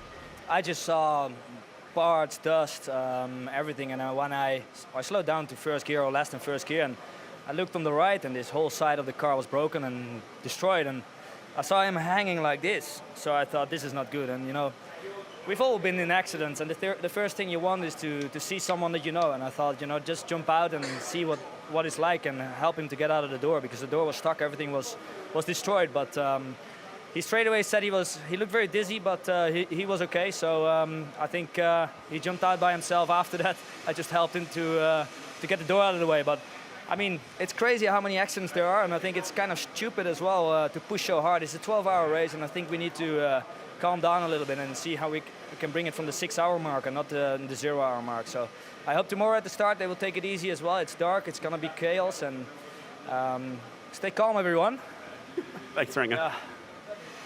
Jake Dennis, it has to be difficult to see the car that you put on pole last year causing a red flag during the final qualifying opportunity. But in your point of view, how hard is it out there? How hard are you guys pushing? Well, we're pushing flat out, you know. We're here to do a job. God, that delay is really off-putting. Yeah, there's only one thing on my mind right now, and that's Marvin, you know. I haven't seen the crash. I don't want to see the crash. I've got to go back out there now and do the job for the team. I managed to do a mega lap. We're up to 6th. But yeah, the car's difficult to drive, as you probably saw. But you know, we're pushing so hard, and it's what we love, it's what we do, and yeah, it can bite us quite hard, but the main thing is he's fine, and yeah, he's coming back to us. Thanks, Dennis. Cheers. Well, Jake Dennis there down in the R Motorsport machine, at the R Motorsport garage rather. Always difficult to clear your mind, and I think he's done exactly the right thing. Johnny, you said it, I'm not sure I want to see this next bit, and he didn't either. The clear-up continues. With, again, thanks to our volunteer marshals, whether they're flagging, brooming, picking up cars. We simply couldn't go motor racing without them, and their service is much appreciated by not only us as enthusiasts, but the drivers as well. Especially in these conditions, JH, 38 degrees, working out there, and a lot of them wearing fire suits as well. Just to remind you, while we're under red flag conditions, for the replay shows Marvin Kirchhofer, who's a very successful GT racer. Not his fault. These are just accidents that happen at Mount Panorama. Got into the fence. They're on a nice edge, these cars. Hard contact, and then he was a passenger from there on in. I wonder if we do need to ask some of the drivers why they think everybody's so loose at the moment this year, because this is across manufacturers, it's across configurations of cars.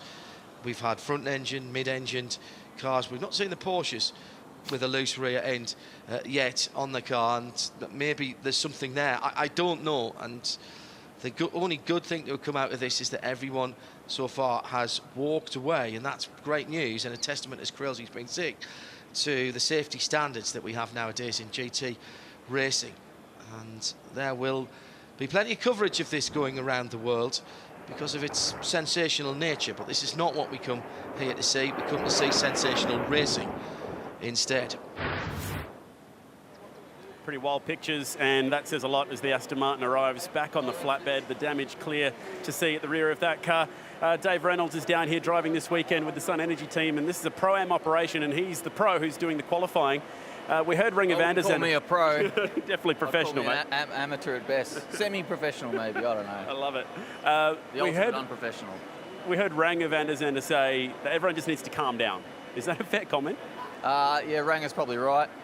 It's just nuts out there. Like the track's, you know, producing much less grip than it did last year, so everyone's probably expecting the same times as last year, and it's just impossible. Yeah, the heaps of imbalance going on through our lap, and yeah, it's a battle out there. Is the reward of being in the top 10 shootout worth the risk right now? Oh, I think it's just a big cock-off, really. Like everyone's It's just it's a measure of your own. It's a measure of time. The top 10 shootout. Yeah, you could say that. I was going to say something else, but yeah, it doesn't really matter. It's a 12-hour race. You know, it's not won and lost in qualifying, but you can surely lose it. Looks like your little buddy Anton's not going to be getting a start tomorrow. Yeah, poor Anton. Yeah, he was going good, so you know, I hope Sam's okay because that was a massive shunt. So yeah, I'll trundle down next door and make sure he's all right after this. So yeah, not very good to see, but yeah, everyone, you know, he's not the only one. There's 4 or 5 other cars that done it. So as long as I bring it back, I'll be happy. They're flying Tyler out for a quick look on the plane as well at the moment, so hopefully he's going to be okay. We can bring you a bit more news on that one. A bit of an all-star cast down here. I saw Macaulay Jones walking around. We've got the dude, Paul Morris, in here. It's a strange makeup of this team. It's got Taylor Motorsport, but with some Brad Jones racing guys and an Erebus driver. Yeah, it is a bit weird when you think about it like that. But yeah, we're coming together. We're making a team from what we've got, so yeah, still got a bit of work to do, I think. All right, I like it. I'll let you get back to it. I'm going to bug Paul Morris for a second here. He's not so much flat out like a lizard drinking as flat out like a bloke drinking right now down here. Sorry, dude, I'm going to grab a quick word with you. You're sweating up a storm down here as well. What's your take on all the action that we've seen so far in qualifying? I think they're expecting to do lap times that you can't do in this heat, and they're just pushing too hard, really. They forgot it's called the 12-hour, not the Bathurst Saturday qualifying. No trophies handed out, so you know, you've got to really refocus and think about what's going to happen tomorrow afternoon. So that's what happens. You're a great coach of drivers. Have you had a word to Davey about how to handle this? Oh, he knows exactly how to handle this one, mate. So, you know, the guys that race here a lot and know this track know that in this heat, the gun lap times just aren't there. So, shootout's nice, pole position's nice, but I don't remember who was on pole last year, and I don't remember who was in the shootout, but I know who won the race. Finally, how would you describe this heat right now for someone who's not here watching from a nice comfy couch in an aircon right now? It's like being in Darwin, isn't it? It's hot, and like even in the Aussie car today, it was hot. So, yeah, I haven't been in heat like this ever at Bathurst. It's pretty extraordinary, and you know, you got to adapt. Thanks, dude. We'll see this bloke shortly, actually. Fox Sports, Aussie racing cars coming up. It is quite extraordinary, Paul's right. It's unbelievably hot, and if you walk outside the garage at the moment into the paddock or out into the pit lane, certainly on the racetrack, it's totally off the scale. Garth Tander's lurking around here at the moment. We've just been in conversation about, when we've actually had this conversation for the last 36 hours about the way these cars achieve their speed. The place is broken down into 3 sectors, and point to point, they're not quite as quick as a supercar, but they're crazy fast from the elbow all the way, you know, back to the cutting, or in fact the other direction. So is everybody just pushing too hard, which is a question the commentators and others are raising around here, or have we got a balance issue as a result of the temperature? Oh, it's definitely the temperature, 100%. The grip conditions, as you know, this place, when the sun's out, it's hot, and mate, it's as hot as I can ever remember it here. The track goes away massively, and all these cars make their lap time across the top of the mountain, so everyone's leaning on it. And yeah, mistakes. So everyone, all 3 of our guys are all saying it's as greasy as it's ever been, so I'm glad I'm not out there. Yeah, your car looked like it was a little bit twitchy yesterday, but we're now seeing it across the range of all kinds of configuration cars. We've got front engine, rear engine, mid-engine. Everybody's having a battle up there. Yeah, look, to be honest, I think what we saw in Q1 was probably different to what we just saw then. Now in Q2, everyone tightens the belts up and has a real go. Q1 for most of the pro cars is really just practice 5 or 6. So they all tighten the belts up and have a crack, and yeah, it gets interesting. That's what we're about to see. Looking forward to it. And I'll come back and talk to you about some of the technicalities of the car later in the weekend. Thanks, Garth. Well, Garth Tander, a man who's been to the mountain more times than I can count, says that this is the hottest he's ever felt here. Patrick Pilet, it's your first time to the mountain, so how are you dealing with these heat conditions? I mean, the temperature is okay. It's more the track. It's really something unique, to be honest. It's one of the most beautiful tracks in the world. It's not easy because you don't have a lot of driving time and a lot of caution, especially in the last sessions. But yeah, it's quite good. It's nice to be here, and you have to learn a lot. It's really special to what you know in Europe or in US even. But yeah, it's cool. You've won Nürburgring, Sebring, just about every major endurance race, every difficult track. What would it be like to have a win at Bathurst to add to that resume? I mean, for sure that will be something special because it's a real driver challenge, let's say. Also from the strategy, and with this temperature, it's even more difficult, I think. But we have the good things, the good team for that, especially my teammates also. Matt is in the car now for quali, and I think he's a man for this event. So I'm lucky to be with these guys, and I learn a lot and try to improve every session. But yeah, it will be amazing to have a chance to win this one. Good luck, Patrick. Thank you. And guys, he's just that crazy. He's still going for runs every morning because it's not hot enough as is. That's Patrick Peele. I had one run this morning. That's a lie, I can't back that up. It is outrageously hot. I don't want to run a bath, never mind anything else. We've got about 3 tenths between 10th and 16th at the moment. And remember, you've got to be in the top 10 to be in the shootout. Pirelli top 10 shootout still to come this afternoon, so this is not the end of competitive running here on the mountain today. And that is a blink of an eye. We've got 23 corners around here. Divide that by 3 tenths, and you're losing only a fraction in each of the corners, Creelsy, and that's the difference between being in the shootout and being down in the late teens. I winced a little bit while we were hearing from Shay down in pit lane. Matt Campbell was negotiating the patched up area at the top of the mountain, so obviously a lot of fluid drop from the Motorsport Aston that was dropped on its roof at the top of the mountain. The marshals have done a remarkable job clearing all that away, but the oil dry residue that gets left on the circuit will be dusty for a couple of laps up until 24 or 5 GT3 cars can blow that away.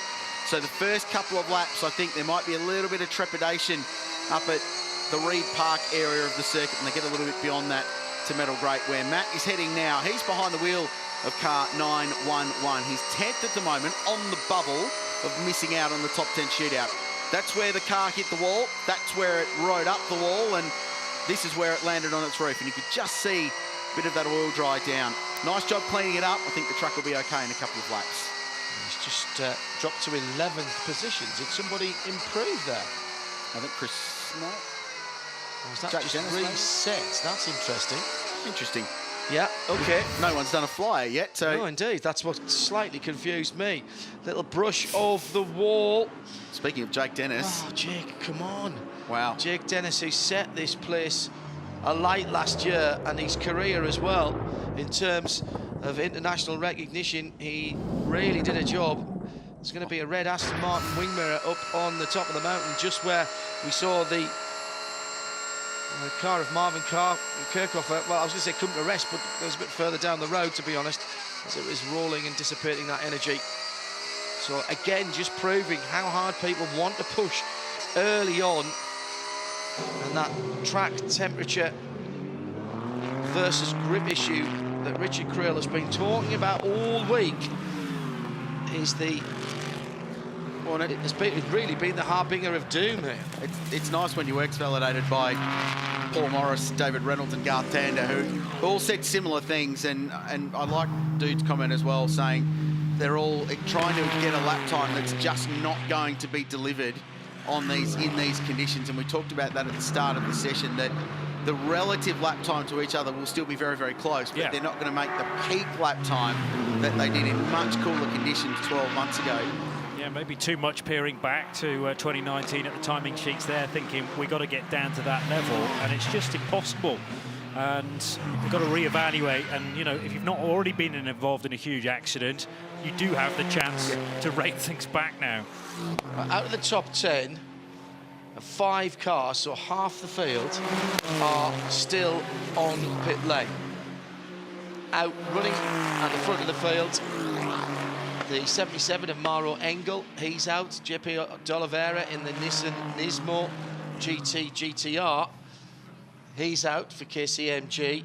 Jake Dennis, as we know, is out, the 76 Aston. Com Ledergaard for the Pro-Am Aston Martin 188, that's the blue, very pretty blue and white car. Gilles Gounon is out, the Bentley number 7. And those are the cars that are out in the top 10 at the moment. I can't believe that anybody thinks they're safe so far, so there's a different mindset going on right now, Richard, in terms of what's going on at the front of the field. Remember, only the top 10 go forward. Yeah, well, they know the time they've got left. They know the time they need to do an outlap and a couple of flyers, so they'll be working towards that without overstressing tyres and cars and adding to the risk element. Interesting to see. This will explode in the last 5 minutes. We'll have a holding pattern for a while as people just build up to this. Dries Van Doorn's on a pretty good lap in car 2 at the moment. JP De Oliveira won't improve on this. Currently a 2:04.0 for the KCMG Nissan Hong Kong-based team. Very, very wide on the turn into Murray's corner. Gets a turn, no improvement there. In fact, it was a 2:09.8, so bottled right out of it. Yeah, it was a good lap last time around by that number 2. Dries Vanthoor just dropped a couple of wheels out into the dirt coming out through the final corner. 2:04.88880 is an improvement, but only puts him 17th. Not a bad banker lap, though. The problem with waiting, guys, is, you know, at the moment we've got barely 2/3 of the field out there. If everybody's out at the end, do you find a clear lap? Do you trip up over someone else who makes a mistake? And that could be an issue. Well, and the other issue is that another red flag. Race control may not be so generous in giving time back to the That's a very good so point. there's an element of risk in waiting as well. It's not so time certain that we'd see in, for example, a supercars qualifying session, but at the same time, there's only so much leeway they're going to give them if they keep crashing, because the program has to roll on. JP De Oliveira, now he's on his 3rd lap in this session. He's just gone fastest of anybody to the first split. So that's where he's starting to produce his lap time. Jules Gounon jumps into 6th place. The Bentley gets into the show at the moment. Only 0.4 away from the fastest time. Still held by Kelvin van der Linde. 999 has just gone out with Raffaele Marciello at the wheel, as has Shane van Gisbergen in the 888. So the 2 Mercedes-AMG GT3 at the moment don't have a time next to them.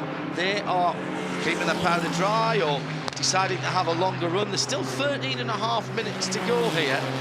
And as we've been mentioning, these Pirelli tyres seem to be able to develop over a longer run, Rich, and get up the temperature and pressure in that longer run and still deliver a good time, and perhaps the best time, maybe after 2 or 3 or even 4 consecutive laps, which seems to me extraordinary in these hot conditions. A pretty handy lap from JP. Not my co-commentator, the driver behind the wheel, though JP's doing fine work. Goes to 2nd. Wow, 2 100ths off. He was 2/10 down at the elbow, but that's not where the GTR is strong across the top of Mount Panorama. Johnny Palmer, it's good going up, it's real good going down, and that's where he's made his time. And the one we didn't mention was Raffaele Marciello coming through to do a 2:03.7, put him 2nd at the time, but De Oliveira slotted between van der Linde and Marciello now to 2nd. On his first flying lap. Yeah. On his first flying lap. Now, why is that important? Because when we get to the Pirelli Top 10 shootout, you don't have those 4 or 5 laps, Rich, to build up to the absolute optimum. You've got to get it done straight away. No, you've got 6.2 Ks to build up, and that's it. Then you're on it, and you're either 1st or 10th if things go really bad. Good lap from the Nissan. They've always been strong here, those cars suit the characteristics of the racetrack. We're on board with Maro Engel. He was the first winner of the Alan Simonson Pole Award when it was introduced to our late great mate, the Dane who made his name at this place in an Australian GT and was a superstar of the sport. Tragically killed at Le Mans in 2013. Pole trophy named after him for 14. Maro Engel, the first to win it. Emotional scenes. Walked the trophy down to Al's old team, Maranello Motorsport, after he, driving for Erebus at the time, won it. Bails out of that lap. It was a decent lap too. PB first sector, but elects to not go on with it. Top 5 cars, folks, covered by 0.17 of a second. Yeah, look at the bubble, Rich. If you go down to 10th, Dominic Story in the McLaren, the 59 car. Then Huey up behind him, Aston, Audi, Porsche, Mercedes, Porsche. And they're all within 2 or 3 tenths of a second. 6 or 7 cars vying for position as here comes Raffaele Marciello. This is his 2nd flying lap, is it? Yes, it is. Comes in. Just started his 3rd, and that one went quickest, 2:03.65. Moves the benchmark a little bit further forward. We've now got 3 cars covered by less than a 10th. Into the 9, or into 9th, goes Shane van Gisbergen on his first real fly at 2:04.26. That's a good starting point to get in. And the bubble now is a 2:04.3. And the difference between being in the shootout and out is 7 100ths of a second. I said we might need to use all 4 places behind the decimal point. And I think we're going to, Rich, because this is getting very tight indeed. 10th now, down to 16th. That is the matter of under 2 tenths of a second. It's really tight indeed. Jules Gounon down half a second on the best lap time. He exited the second sector, which is the top of Conrod Straight. Bentley will make up a little bit of time on the run down Conrod, currently 7th quickest. At the moment, the only car in the race for this team, though they're working hard on the sister entry. And I would expect they'll need to seek dispensation. If they don't make qualifying, you'll need to go to the stewards and get dispensation to start the race, having not qualified, but wouldn't have thought that would be a drama because car 8's been pretty fast with all 3 drivers, and their level of experience is good. Gets it stopped right on the very edge of braking down there was Jules Gunon, and there's no improvement. So for all of that, there's a 4.37, and the 4.37 at the moment doesn't even get you into the top 10. Van Gisbergen squeezes into the top 10 at 9 for the Triple 8 car. Remember, that's early on in his run as well. Ben Barker goes up to 11th in the Grove Racing Porsche. That's a Pro-Am car, but remember, the car is not what the category is. It's the drivers and how the team is made up. So the performance potential of that Porsche is exactly the same as the 2 Absolute cars, and in theory at least in the performance balanced championship in category, the rest of the top 10 that sits ahead of it. So at the moment, Mercedes AMG, Audi, Nissan, the top 3, then another Mercedes AMG. Alvaro Parent is 5th in the 59 Racing McLaren. They're in the show. Van Gisbergen goes to 6th in the AMG. That's a big improvement into the 3s. Only 3/10 away from the fastest time. The fastest driver on the racetrack at the moment is Matt Campbell, 9:11. Personal best first and second sector, but the overall lap to this point is up. So this should, if he can complete the final few corners, get him into the top 10, if not put him right at the head of it. And that's going to close everything up from 10th on down, which at the moment is 4 cars within a 10th of a second. This is going to come down to fractions of an inch, fractions of a second, fractions of where you hit the brake and turn in. Across the line goes the number 911. 2:03.43, that's fastest, and it's 2/10 to the good of Rafa Marciello's lap. So that's a very, very good lap time. A little bit of breathing room for the Porsche now. And that puts Jake Dennis in the Aston Martin Vantage, number 76, on the bubble, 10th position. He's in pit lane at the moment. Mauro Engel's just gone back out as Alvaro Parent comes in respectively the Mercedes AMG GT3 and the number 60 McLaren 720. So who's in the teams, gentlemen? Who are we looking at that we think will improve? You've got Ben Barker in 12th in the Porsche, Dom Story in the 59, McLaren in 13th, Cum Ledegaard in the pits in the Pro-Am Aston, Chris Meese in the 22 Audi. He's outside the top 10 at the moment in 15th position. David Reynolds in the Pro Energy 1, the Mercedes number 75, he's outside, as is Matteo Caroli in the 912, the team car, to what is now the top position car of Matt Campbell. Well, he's just missed it, Carol. He's gone to 11th, the 2:04.22. He's missed out on getting in the 10 by 0.1 of a second. That'll all change. There's still 6 minutes to go. But we're now at the point where we've got 16 cars covered by 1 second. The intensity continues to ratchet up, and now it'll be Lamborghini's turn to try and work their way into the show. Look at the times between Jake Dennis in 10th down to Cum Ledegaard, who's in the pits at the moment in 15th. Even Chris Meade, you are talking about less than half a second between 10 cars there to get into the Pirelli top 10 shootout. And that's where the action is at the moment. We warned you this would happen. That's what this qualifying session's all about. Hold on to your hats, because the next 5 minutes could be even better. Does Raffaele Marciello go again? Do you feel safe at a 2:03.65? I think you're probably in at that, but I don't know. There's a risk involved. I think you might have to run again. And with 5 and a bit minutes to go, we've got time. Matt Campbell's in. Now, is he just letting everything cool down on the number 911 Porsche GT3 for Ingo Matner's Absolute Racing team? You're going to have to do a 3 to get into the shootout at this point. At the moment, the cut-off's at 2:04.21. Jake Dennis, who's sitting in pit lane at the moment, the Motorsport Aston Martin, is in the drop zone. He's 0.7 away from the fastest time in the session. Marco Mappelli is behind the wheel of car 22. FFF Racing Lamborghini Huracan GT3. He has been electrifying this weekend. Correction, it's not car 22, I got that wrong, didn't I? It's car 63. But he is flying. How about this as well, Rich? The defending champion car, Lawrence Vantour, in the number 1, is sitting only in 8th, and he's on a 204 flat. Is that going to be enough? And he is out on the circuit at the moment. Campbell's definitely not going again. He just brought the 911 Absolute Racing Porsche into the pit lane, got out of it, and JMJ, Matthew Jaminet was the first person to green him. He's taking his helmet off. That's job done for Matty. Good to know, Shay. Thanks for that. That's interesting that it feels safe at a 4.3. I don't disagree with him. That's a very, very good lap time. And the fact that he found JP that 0.2 of a second over Raffaele Marcello, who's just left pit lane, by the way, I think that little buffer that they found, they felt comfortable enough, that was going to be good enough to get them into the show. Yeah, and we did talk about the greasy nature of the track as well, maybe favouring the Porsche and its balance being rear-engined. But yeah, Campbell's so strong around this place, as he proved once again 12 months ago. Very much on the limit. Marco Mappelli in the 63 Lamborghini Huracan heading across the line, half a second off, but it does put him 7th and up 15 places. So just shows, doesn't it? You put in a 2:03.8, 2:03.9, and you vault up the timing table there. Great lap. Chris Meese in the 22. Remember that car with a bit of damage early on. Meese in the 22 in 18th position, 2:04.5.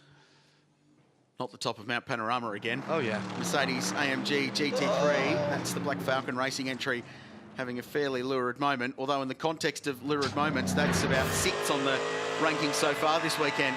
I don't think he's made the top 10. No. The lurid moments up there, and he might not make the top 10 Pirelli shootout either at the moment. So Porsche 911 from 999. It's the Mercedes AMG GT3. Then Kelvin von der Linde in the 222 Audi. Nismo, Nissan GTR are in with JP d'Oliveira. I reckon those top 4 are safe. Maro Engel's gone out again, mind you. So you were saying that 203 might not be enough. There's Alvaro Parent. So he's gone out again. John, we're watching Lawrence Vantour, and they were not comfortable at a 4.0, and they're now back to 9th place.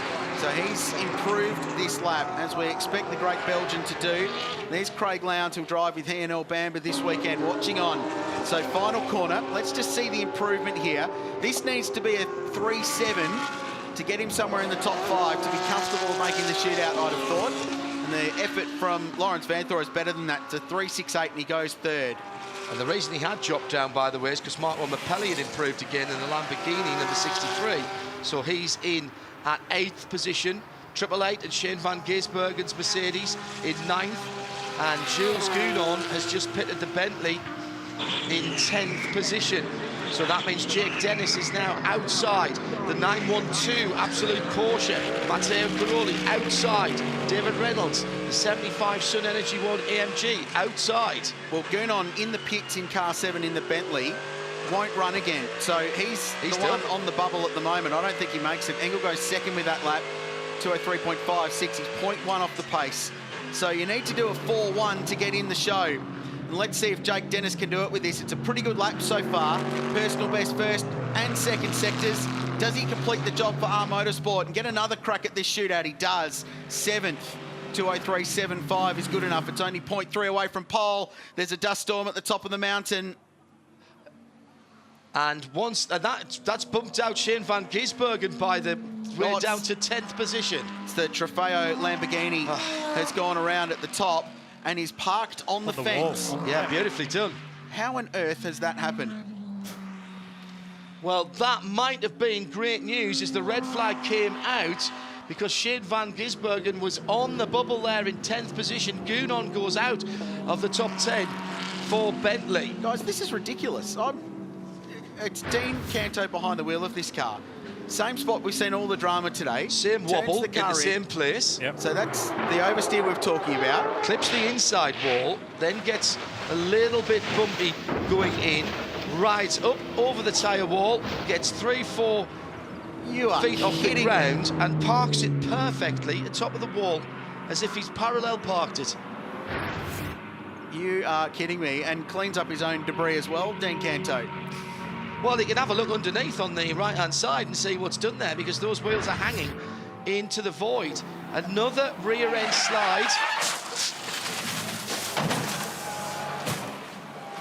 Wow. Have you ever seen that before? No. In your life? Because I certainly have not. That's extraordinary. Big slide, and that's what started it. With a scrape across the front. Absolutely. But just the impact of getting into the tyres and the elevation. Starts bouncing, going up onto the tyre stack. He'll feel that in his lower back. Oh, he will. Later on tonight, Dean Canto. Yeah, I didn't think it was the best idea to be leaping down from the roof of the car with that bit of rear body work. Maybe you'll feel that as well. But tyre walls are crazy things. They can often vault cars, and they just start bouncing down the road. Not a nice thing to see. That was all about the angle. That was all about the angle that it went back in with the left rear of the car, and it just rode straight up the banding in front of that double row of tyres. Now, whatever else you say, though, guys, it's much better to have that there than for it to hit the concrete. True. And he's walking pretty much unaided. In fact, I'm going to say unaided to the Race Solutions medical car. Well, good to see that Dino is relatively okay. He's a stunt driver by trade, so I guess the hat certainly fits there. Grant, you're a local guy here. You're meant to be driving that car this week, and he nearly parked that back at your place. Oh, he nearly did. I've never seen so many tear-ups at that part of the mountain, this early in the weekend. It's that was incredible. He was pushing really hard. We're obviously just trying to get ourselves in a nice position in our class, and Dean Canto can drive. There's nothing wrong with that bloke's skills. That was a really scary accident. To see it sort of parked up on the wall is incredible. But my God, how many crashes are we going to see at this mountain this weekend? It's been unbelievable. Did he say anything on the radio, any word yet of how the car might be? Yeah, he's just been tuning it up. We just jumped a couple of cars in class, so he was really finding some speed. These are really, really horrific conditions. They're tough for the driver. It's 65 degrees inside the car, and we don't have the most effective cool suit there. And the track's super hot, so it's pretty slick. He was finding time, but everyone's pushing so hard. There's obviously 2/3 of the field, more so 80% of the field is our hot guns from Europe, in factory cars, and they're even binning them. So this is going to be a fair old race of attrition, but I'm so glad he's okay. The car should be okay, and maybe we'll continue. Fingers crossed. Yeah, thanks, mate. Well, Matt Campbell, you said at the end of the last session you were fast, but not fast enough. You needed to study the data. Clearly, you found a little bit more speed out there. Feel good to be fastest going into the shootout? Yeah, absolutely. I mean, the first run was quite difficult there. We didn't quite get the tyre pressures right, made a few mistakes, and we actually made a quick change to the car and went back out, and I knew I only had one lap to try and get it all out of the tyres, and gave it absolutely everything. I mean, wasn't a perfect lap, but I think you never get a perfect lap around here. But overall, extremely happy, and obviously 2 pushes in top 10 as well. So a great start, and now focus to the afternoon session. Well done now. Good luck later. Yeah, thank you very much. Well, that will be it as far as the qualifying session is concerned. It's the top 10 that are important. So from the 911 Porsche down to the 888 in 10th position, we'll see those cars again in the top 10 shootout. And Shane Van Gisbergen scraped in by the hair on his Kiwi chin at the very end there by 0.1 of a second. The Bentley on the outside looking in 11th place. And we'll start in 11th, of course. That's now locked in from then on. Solid job from David Reynolds to get the 75 into the mix as well. Ultimately, at the end of that, there were 18 cars of, 9 different brands, possibly 10, covered by 1 second exactly. This was the big moment that will be talked about for a very, very long time. Marvin Kirchhofer at the top of the mountain. We'll reiterate that he climbed out of this car with some assistance, but has been taken to the medical centre for checks. Enormous impact at the metal grate, and it carried on for a long time. Rode the fence and ended up upside down, landed on all 4 wheels, and Renger van der Zande, his good mate, pulled over to make sure he was okay. Rubber the wall by Jake Dennis in the other Aston Martin. He sort of got away with that, but he was just a few millimetres away from disaster. And then Dean Canto says, Marvin got Kirchhofer, you want to ride the wall? Hold me beer. I'll show you how it's done. That's one of the most obscure crashes I've seen at the top of the mountain. Great Dean Canto out the way. Through all that, we actually had a qualifying session breakout as well. And Matt Campbell with a 2:03.43 sets the pace. 0.1 of a second, the margin first to second. And that red flag at the end keeps the bottom 2 or 3, I think, from sweating too much. Van Gisbergen, Mapelli and Jake Dennis very, very tight in 8th, 9th and 10th, but that was all she wrote once Canto had parked the Lamborghini on the top of the wall. So the big talking point of today as well, one of many, will be the incident in qualifying one that involved these two cars. It's Sam Shakin in the Ben Motorsport Park Mercedes-AMG, Cameron McConville in the Lamborghini. Cam gave his direct opinion on that accident. It followed on in that there was Tyler Everingham involved as well in the Scandia Racing Mark car entry. Really unfortunate. He was taken for checks as well, but again, climbed out of the car. Now, this is the onboard vision from onboard Cam McConville's car. Across the top of Mount Panorama, that's 777 in front. You can see brake pressures, speed, gears, the top left corner. So basically, this onboard vision backs up the argument that McConville made when he was talked to by Chad Nailon in pit lane, described it exactly as it happened. So that just confirmed Cam McConville's take of that very, very big accident at the top of Mount Panorama. Definitely brake lights there, and that will go to race control as well. Accident and incident packed, but they've all walked away at Mount Panorama.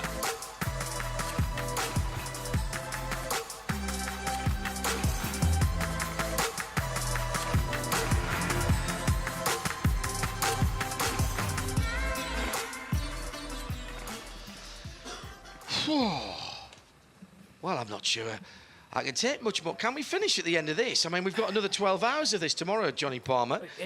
It is concerning, isn't it? And the fact that, you know, conditions are such that so many seasoned professionals are making little tiny errors and massive consequences is the result. And yeah, we've had incidents where cars have been lost as they're turning through the corner, like the Audi, like the Aston Martin, the earlier problem for the 62 Aston. Then there's just the slight errors, like Jake Dennis glancing the wall, and then even a bigger problem, obviously, for Martin Kirchhofer, but it came from a mistake rather than a setup problem, I would have said. The Dean Canto Lamborghini issue, though, was a bizarre one, and I think that's going to go a bit viral over the next 24 hours. We need to take stock of not necessarily just what happened for the cars that got into the top 10, JP, but also the ones that didn't. Shields Goonon just outside for the number 7, Bentley Continental. He'll start in 11th place, and indeed everyone from 11th down have now set their lap time and therefore their grid position. Matteo Caroli in the 912 Absolute Porsche, out. David Reynolds in the Sun Energy 1, out. Dries Vanthoor in the 2 Valvoline Audi, out. Chaz Mostert in the Valkenhorst BMW MC.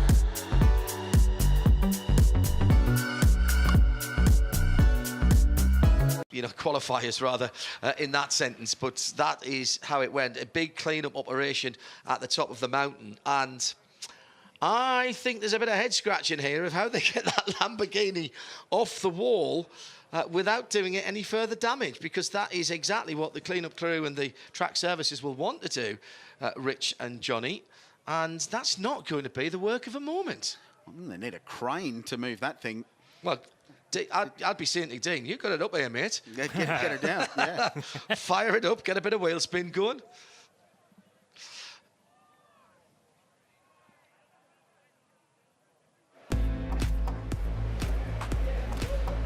Well, New South Wales is the most populated state in Australia. It is home to more than 7.5 million people. Its attractions make it Australia's most visited state. Vibrant cities, rolling countryside, snowfields, deserts and beautiful wine regions. It is host to an amazing array of music and cultural festivals, as well as, of course, sporting and entertainment events as well.